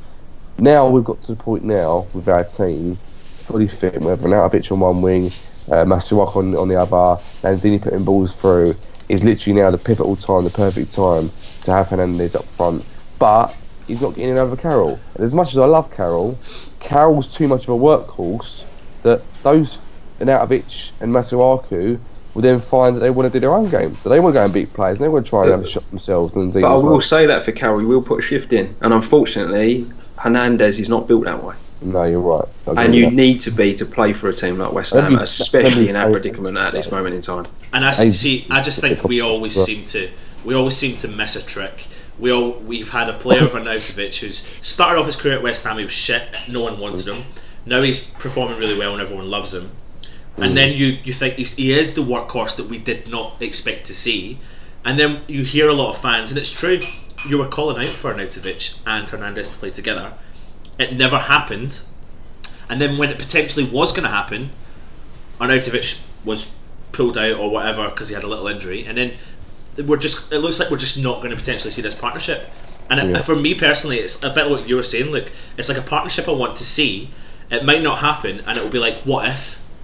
What if? Always with West Ham. And it is a little bit like with West Ham, because I feel like at this moment in time, when you've got Arnautovic firing on all cylinders, he is going to put the balls. I feel like he will put the balls right in front of Hernandez where he needs to be. That's why Hernandez was where he was when Carroll scored the goal, because Arnautovic only put that ball in the box because Hernandez was there. Nothing to do with Carroll, and the ball was just overhit and Carroll got there.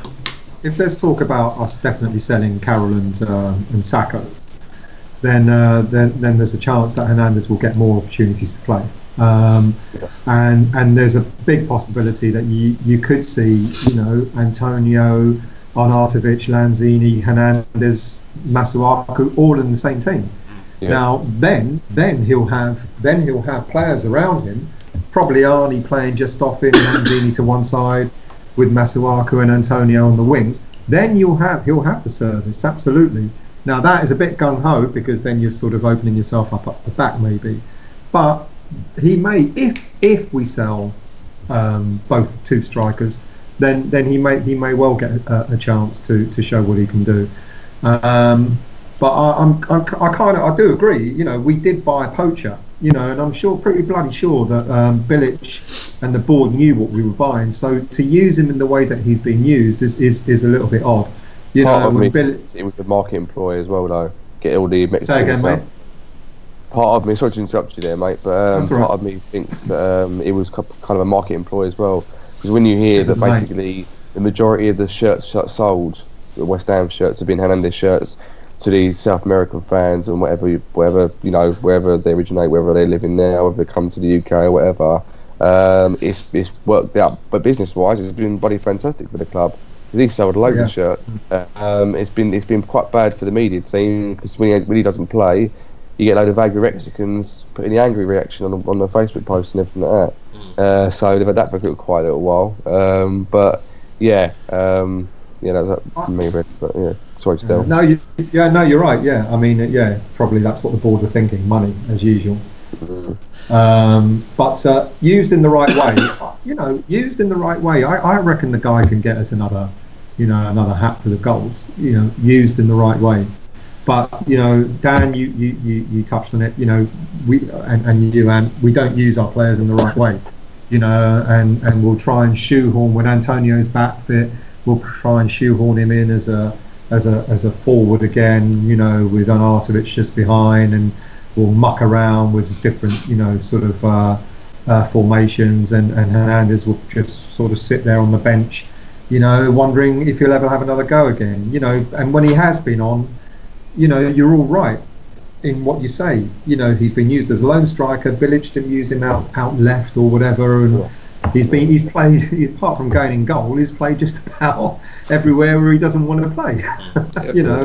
That's the sad thing.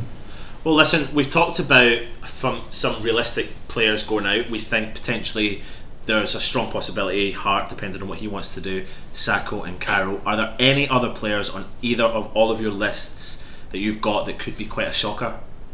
That we Not a shocker. Not a shocker. Go for it. Andrew Ayew has got to go.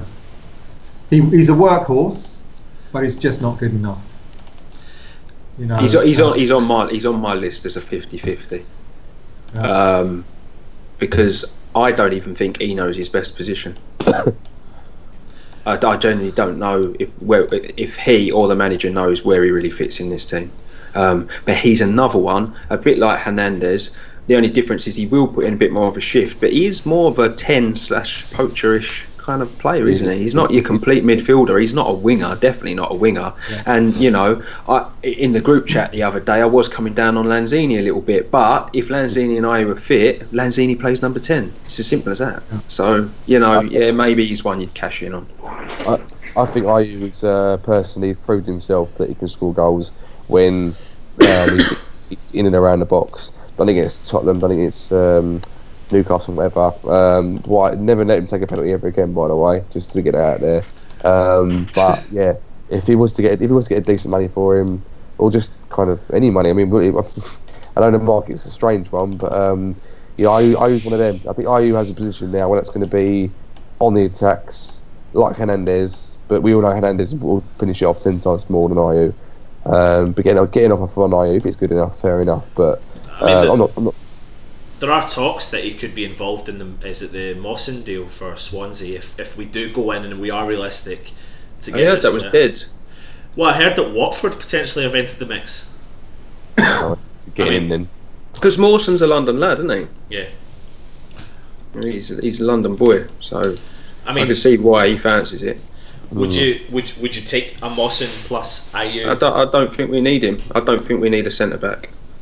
Yeah. That is one area I don't think we need anyone. I think we need a right back, we need a centre mid, and we need a striker. I agree with you. Would you give Byram a chance when he's fit again, or do you still want to buy another right? I don't think Byram's gonna be fit enough this season at any point after his injury. Personally, I'd go in for like a Debussy on loan for 6 months because he's proven Premier League quality. I think Zaba still starts every week because he's done enough. But when his legs need a bit of a rest, you've got the option. But I think Byram in a wing-back role with the way we're playing now, I think it would suit him more going forward. But his injury was quite a bad one, and whether or not we're going to see him at 100% this season is is obviously yet to be seen. But centre mid, we've all talked about centre mid, and the striker situation is going to be key. If Carroll and Saka, or just one of them goes, we're going to have to replace them. Which is why I mentioned the Batshuayi deal. Which is why I think that'd be. It's got to be done. If Carroll goes to Chelsea, just chance your arm. Even if you just take him on loan for 6 months with a view to signing him permanently, because then if it doesn't work, you can just send him back. Yeah, absolutely. But yeah. I honestly think they're the key positions we need. Zaba's legs is why we need another right back, and then centre mid, we're just not competitive enough in there. That's where we're losing our games, and none of our strikers are consistent because they're either not being used correctly or they're just not good enough anymore. I feel like Ayew was a panic buy for us, if I'm being completely honest. Yeah. Although if you look at one of the reviews I've done for another channel, I did say that he was one player that I did like, and I did like, of course I did. But again, it's typical. West Ham have brought him in and not played him to his advantage, and not played. You need to remember that the season he had at Swansea, I don't think he's a one-season wonder, but he destroyed us when he played us at the second last home game. When he played for Swansea, the thing is, Ant, when he was at Marseille, he was quality. Yeah, he was. Yeah. There's a reason why he got moved to the Premier League. He was very good for Marseille because he played in the position that he is designed to do. West Ham seem to want these players that can cover workhorses. That's fine, but football, doesn't work like that anymore. But there's another player I want to talk about, and this could generate quite a good little debate. Liverpool have just sold Philippe Coutinho for he's the second world record or something like that. He's sitting second on the list, and they're in the market for that sort of player. And I think a realistic target for them at decent money is going to be Lanzini. Unfortunately, I'm putting it out there. If they offer £50 million for Lanzini, take it. They're taking it. You want to know why? Because he ain't Coutinho. That's why you take £50 million. I said this in the group chat already, boys. You know how I feel about this one. I don't think Liverpool are going to buy him because I don't think he's Liverpool's level. I think he's a good player. I think he's a bit too lightweight, but he's no Coutinho. He can't do the things that Coutinho does, and they need another player that can come in and try and elevate themselves to that level.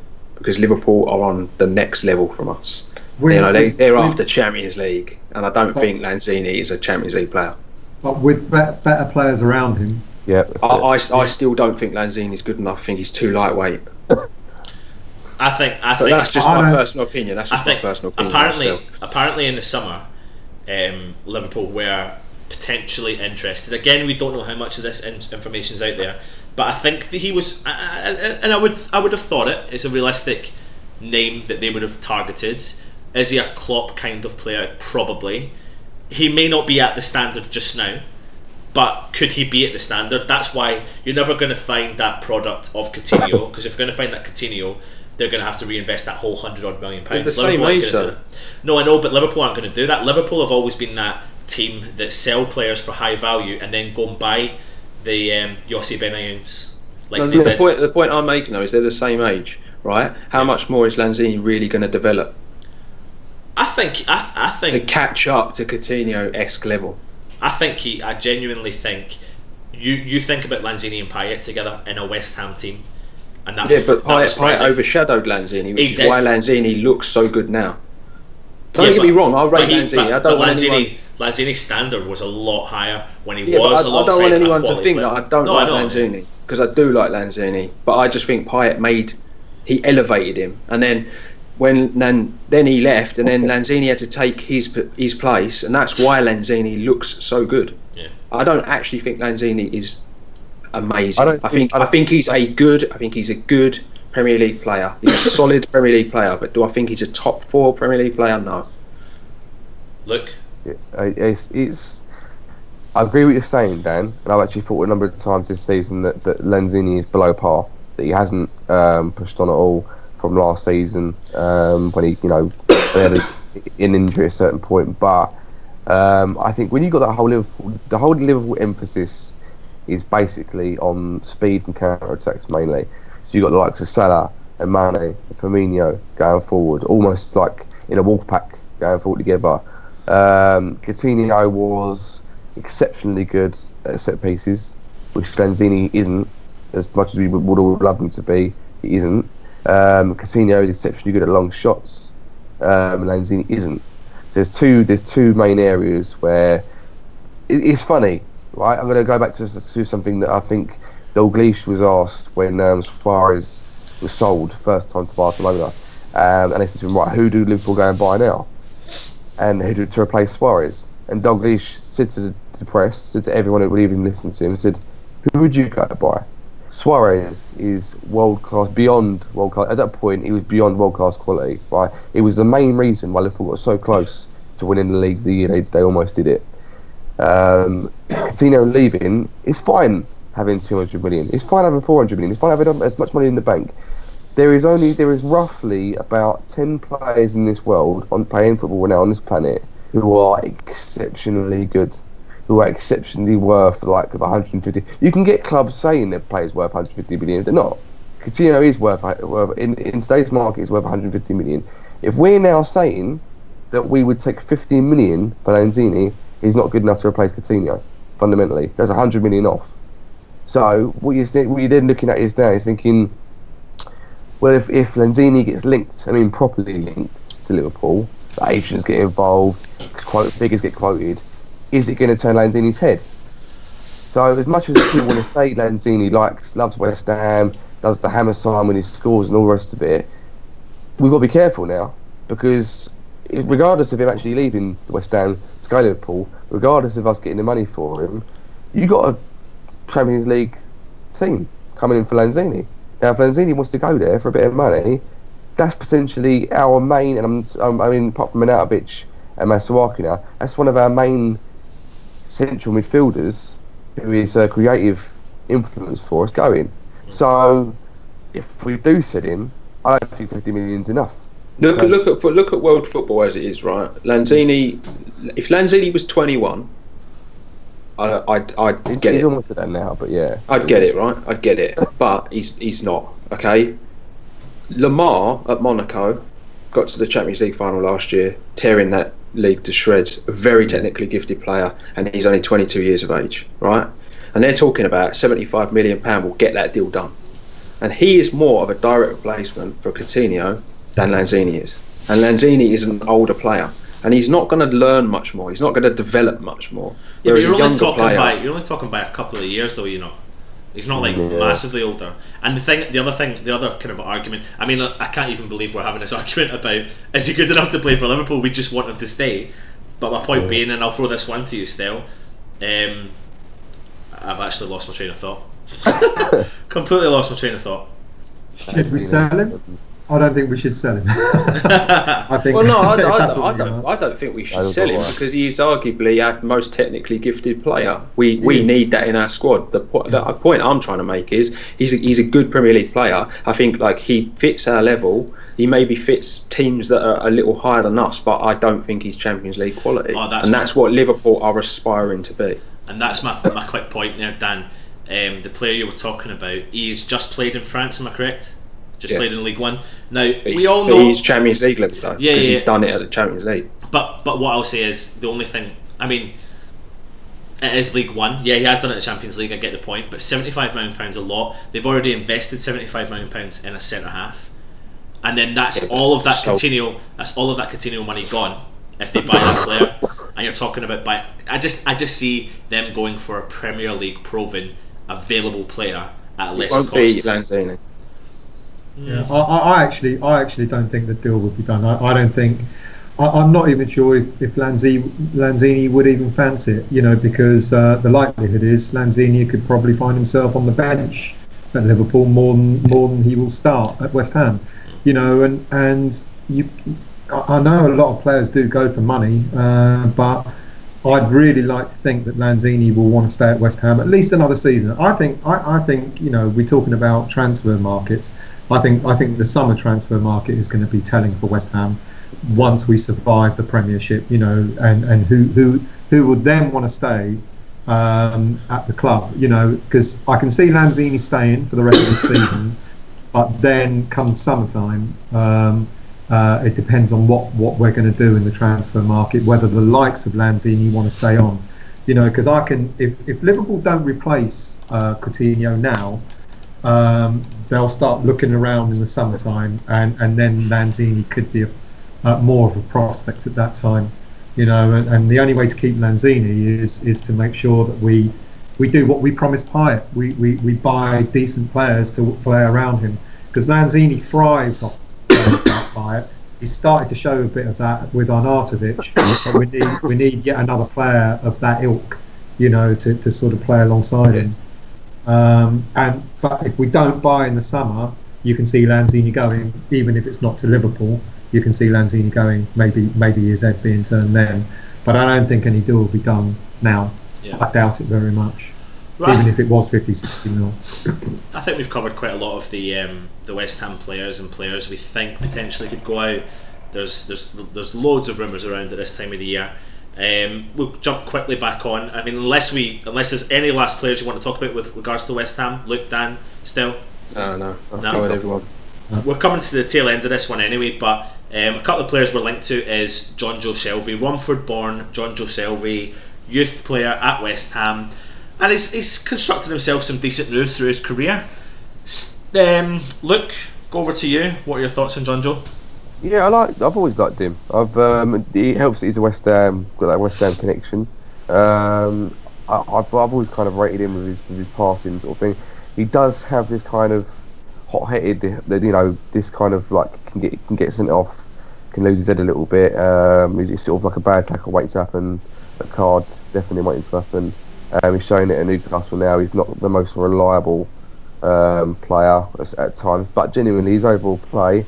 I thought he was at Swansea. He was their best player by a mile overall, and I think that it would be kind of, it almost basically you're looking at sort of replacing for Kouyate. I think he'd be brilliant. Got a lot of good long range shot on him, good range of passing for a decent price. If Newcastle are willing to sell him at a reasonable price, I'd take him all day long. Yeah, no worries from me. Still.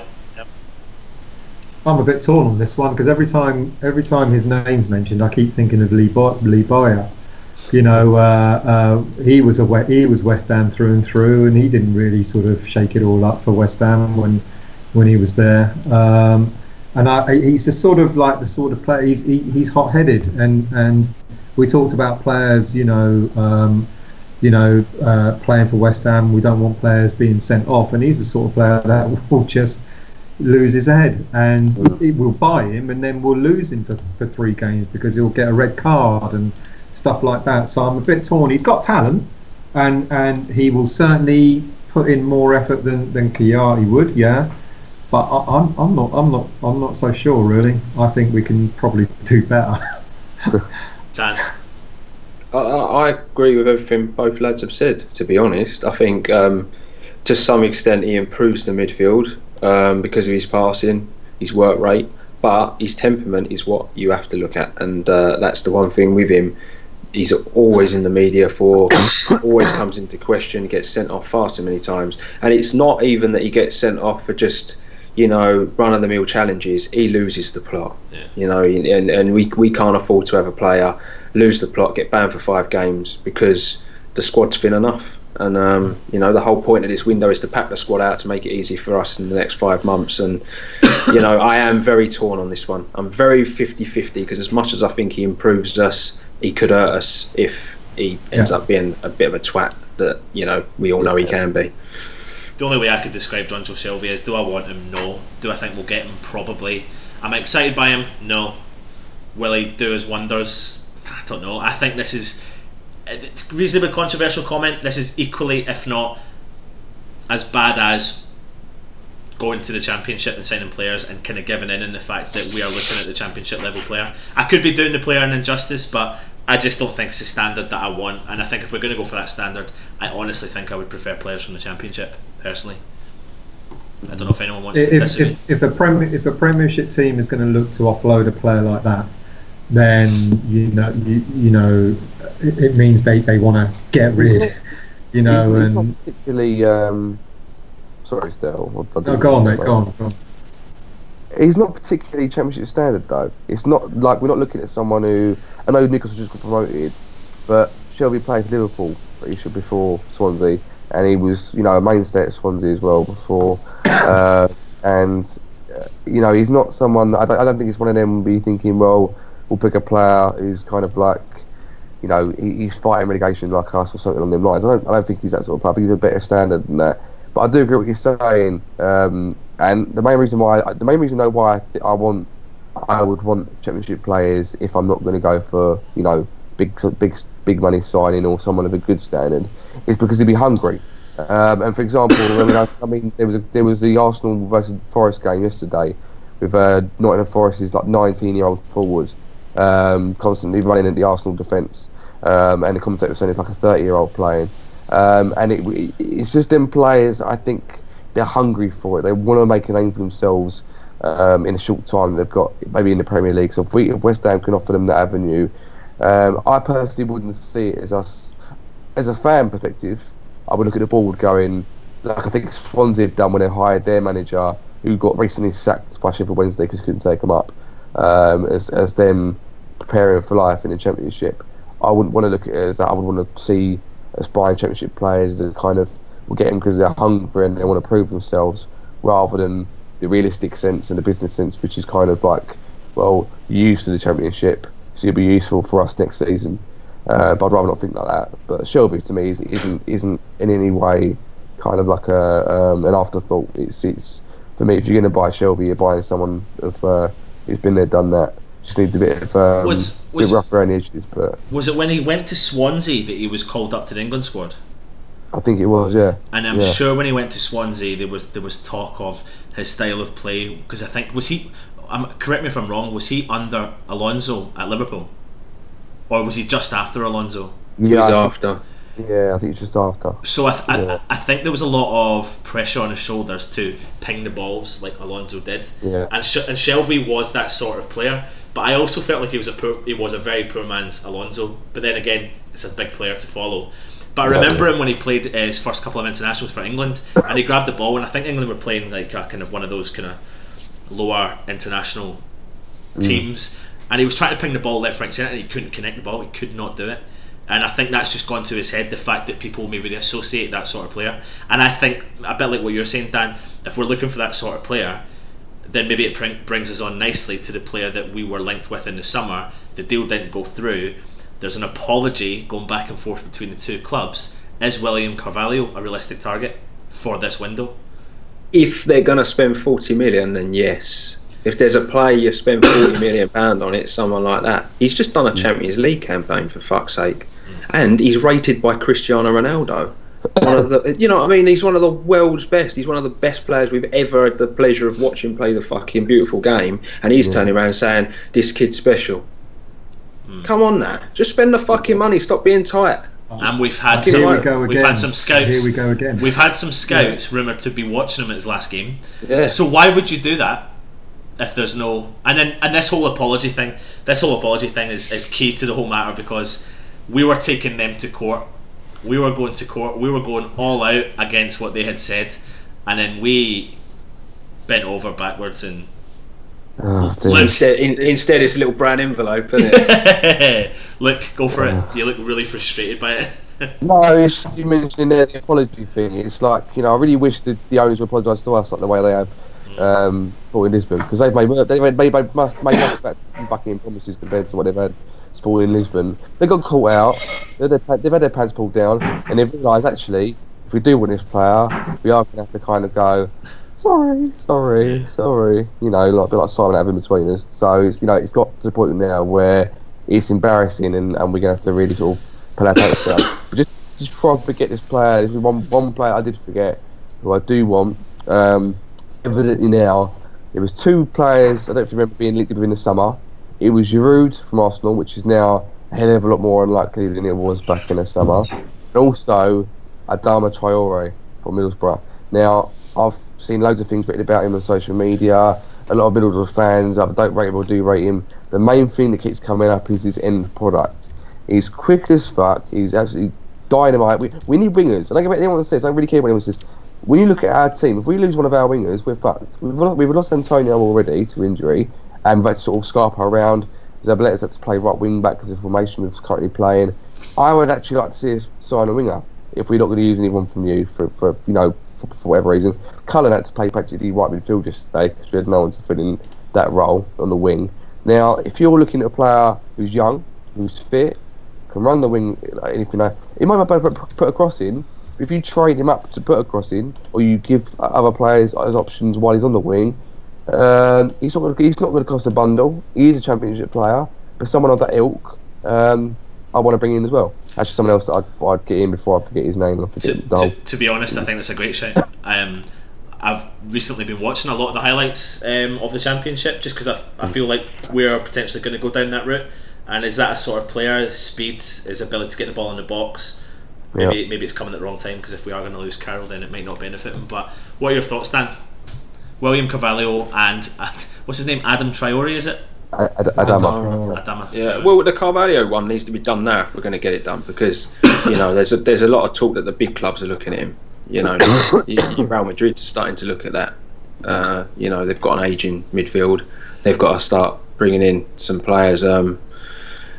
So if they're going to take that punt, the trouble with it is it all lines up to that we are. You don't apologise for all this shit if you're not serious about buying a player. And if the rumours are true that the scouts are being sent out there, they're obviously out there for a reason. Is this going to be one that we try and get done early, or are they going to try and leave it as long as they can in the window, see what they sell, see what money they make? But I don't know. It's a player I'd love to see in a West Ham shirt. As far as the Adama Traore one, that's actually not a bad shout. He did he's because he's got Premier League experience, because he played in the league last year, did pretty well, scored a few goals. Like you say, Luke, the biggest concern with him is his final ball. But if he can whip crosses in across the ground and it's Hernandez in the box, then it might actually work. That. Yeah. So it could be a good shout. Stel? The Traore is a good shout. I just can't see the Carvalho deal happening. I'd like to think it will, but it goes back to what we said about the board earlier. Are they really going to spend 35 mil, 40 mil on one player? I just honestly don't know. And if it was going to be done, it would have been done in the summer. So I'm doubtful. I'd like it to happen, but I'm doubtful. I think the board are going to look for cheaper options. I really do. I think they're going to patch up the team until the summertime. Hope that Carvalho is still available then, if the likes of Real Madrid or someone else doesn't come in for him, and maybe then they'll buy him. But I'd like to be proved wrong. But I think the board are just going to patch the team up rather than spend 35, 40 million on one player. Because I guarantee you, we talked about. I agree with what most of you guys have said. We need cover for Zabaleta. We definitely need midfield. We may need a striker. So if we spend 40 million pounds on one player, we're not going to get those areas covered. We're going to end up making do with the youth and hoping Zabaleta's legs don't go before the end of the season and things like that. So I can't see the Carvalho deal happening. I really can't. Just a quick question there, lads. Would you, to all of you, if they said to you right now, we can buy players at a reasonable price and cover, say, 3 or 4 areas we need to cover, or 2 or 3, so right back, midfield, whatever you want to call it, or we go and spend 30 million on Carvalho, which one would you take? Would you take the positions, or would you take just Carvalho? I'd take 4 loan deals over a £40 million signing. Absolutely, we're in a relegation fight. We need cover. The Carvalho deal should have happened in the summer, and we may not be in the position we're in now. Who knows? Will one player make that big a difference? I don't know. But because we are in a relegation battle, if we were top up of the league and trying to get into Europe, Carvalho would be like, let's give it that boost. Yeah. But we're not. We're fighting relegation, so it's got to be that our squad's got to be built up. I don't think we've got a choice, which is why I don't think the Carvalho deal will happen. They won't spend all their money on one player. Can't see it. I mean, this is us coming up to our number 2 of this show. So, if we're going to round it off, is there any other final players we want to talk about before we go? Incoming, outgoing. Just to quickly say one little thing. With the Carvalho deal falling apart, I actually think that was a massive reason why Bilic failed in his last tenure. last bit of tenure at the club. I think if he'd have got Carvalho, like I think he wanted to, when he didn't get Carvalho, I know obviously the things like not training the players hard enough and all the other stuff like that. But I think it was kind of like the same if it was Pyatt, whereas Bilic said, "This is the player I want, go and get him." And when the bonus went, no, he didn't get it. He's like, "Oh, that's fine then." That was my whole plan for the summer out the window. Then, cheers. I think he'd already lost the dressing room to the point where he probably the Carvalho signing would have been seen as a failure because he wouldn't have performed at the level we would have wanted him to because of the training being so poor and stuff. I actually think it would have been £40 million and we'd all be sitting here now going, "Fuck me, we spent £40 million on that." Exactly. I honestly think that's what would have happened because he just didn't have the dressing room and he didn't have the ability to get that squad going again. I think unfortunately, that kind of is what I'm thinking. I think if you signed him, you're thinking, well, what can I do to save my relationship with the players? What can I do to save this? I know what I'll do. I'll bring in another Pyatt-esque standard player in Carvalho and I'll save it. That's just my opinion. Personally, that's No, that's a fair opinion. I think I agree, but I don't agree at the same time. If you know what I mean. But I think, Luke, that's poor management or bad management. To rely on just one player.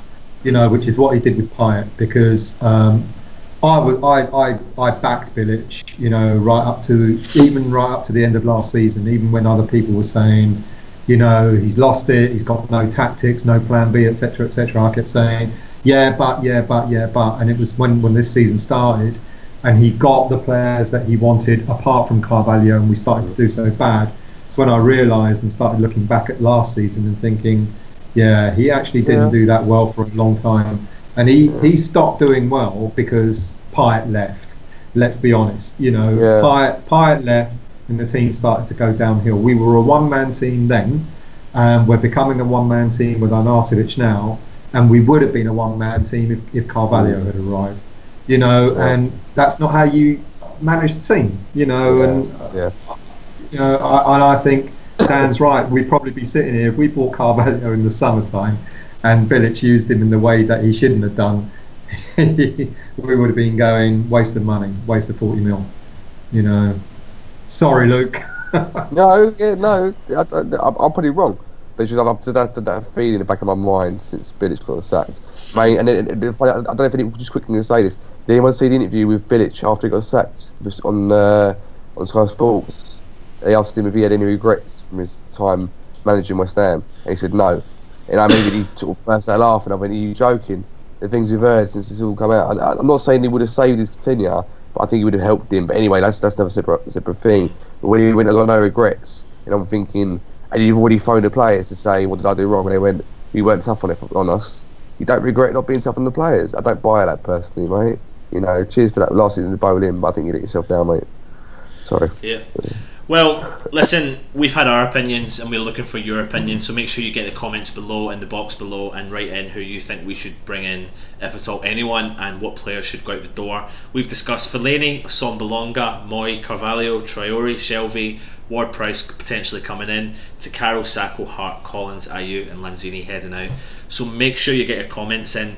West Ham have also, if we do beat Shrewsbury in the next round, we potentially have got Wigan or Bournemouth away, and for me personally, I just want us to make an FA Cup run. I just want an FA Cup run. That's it.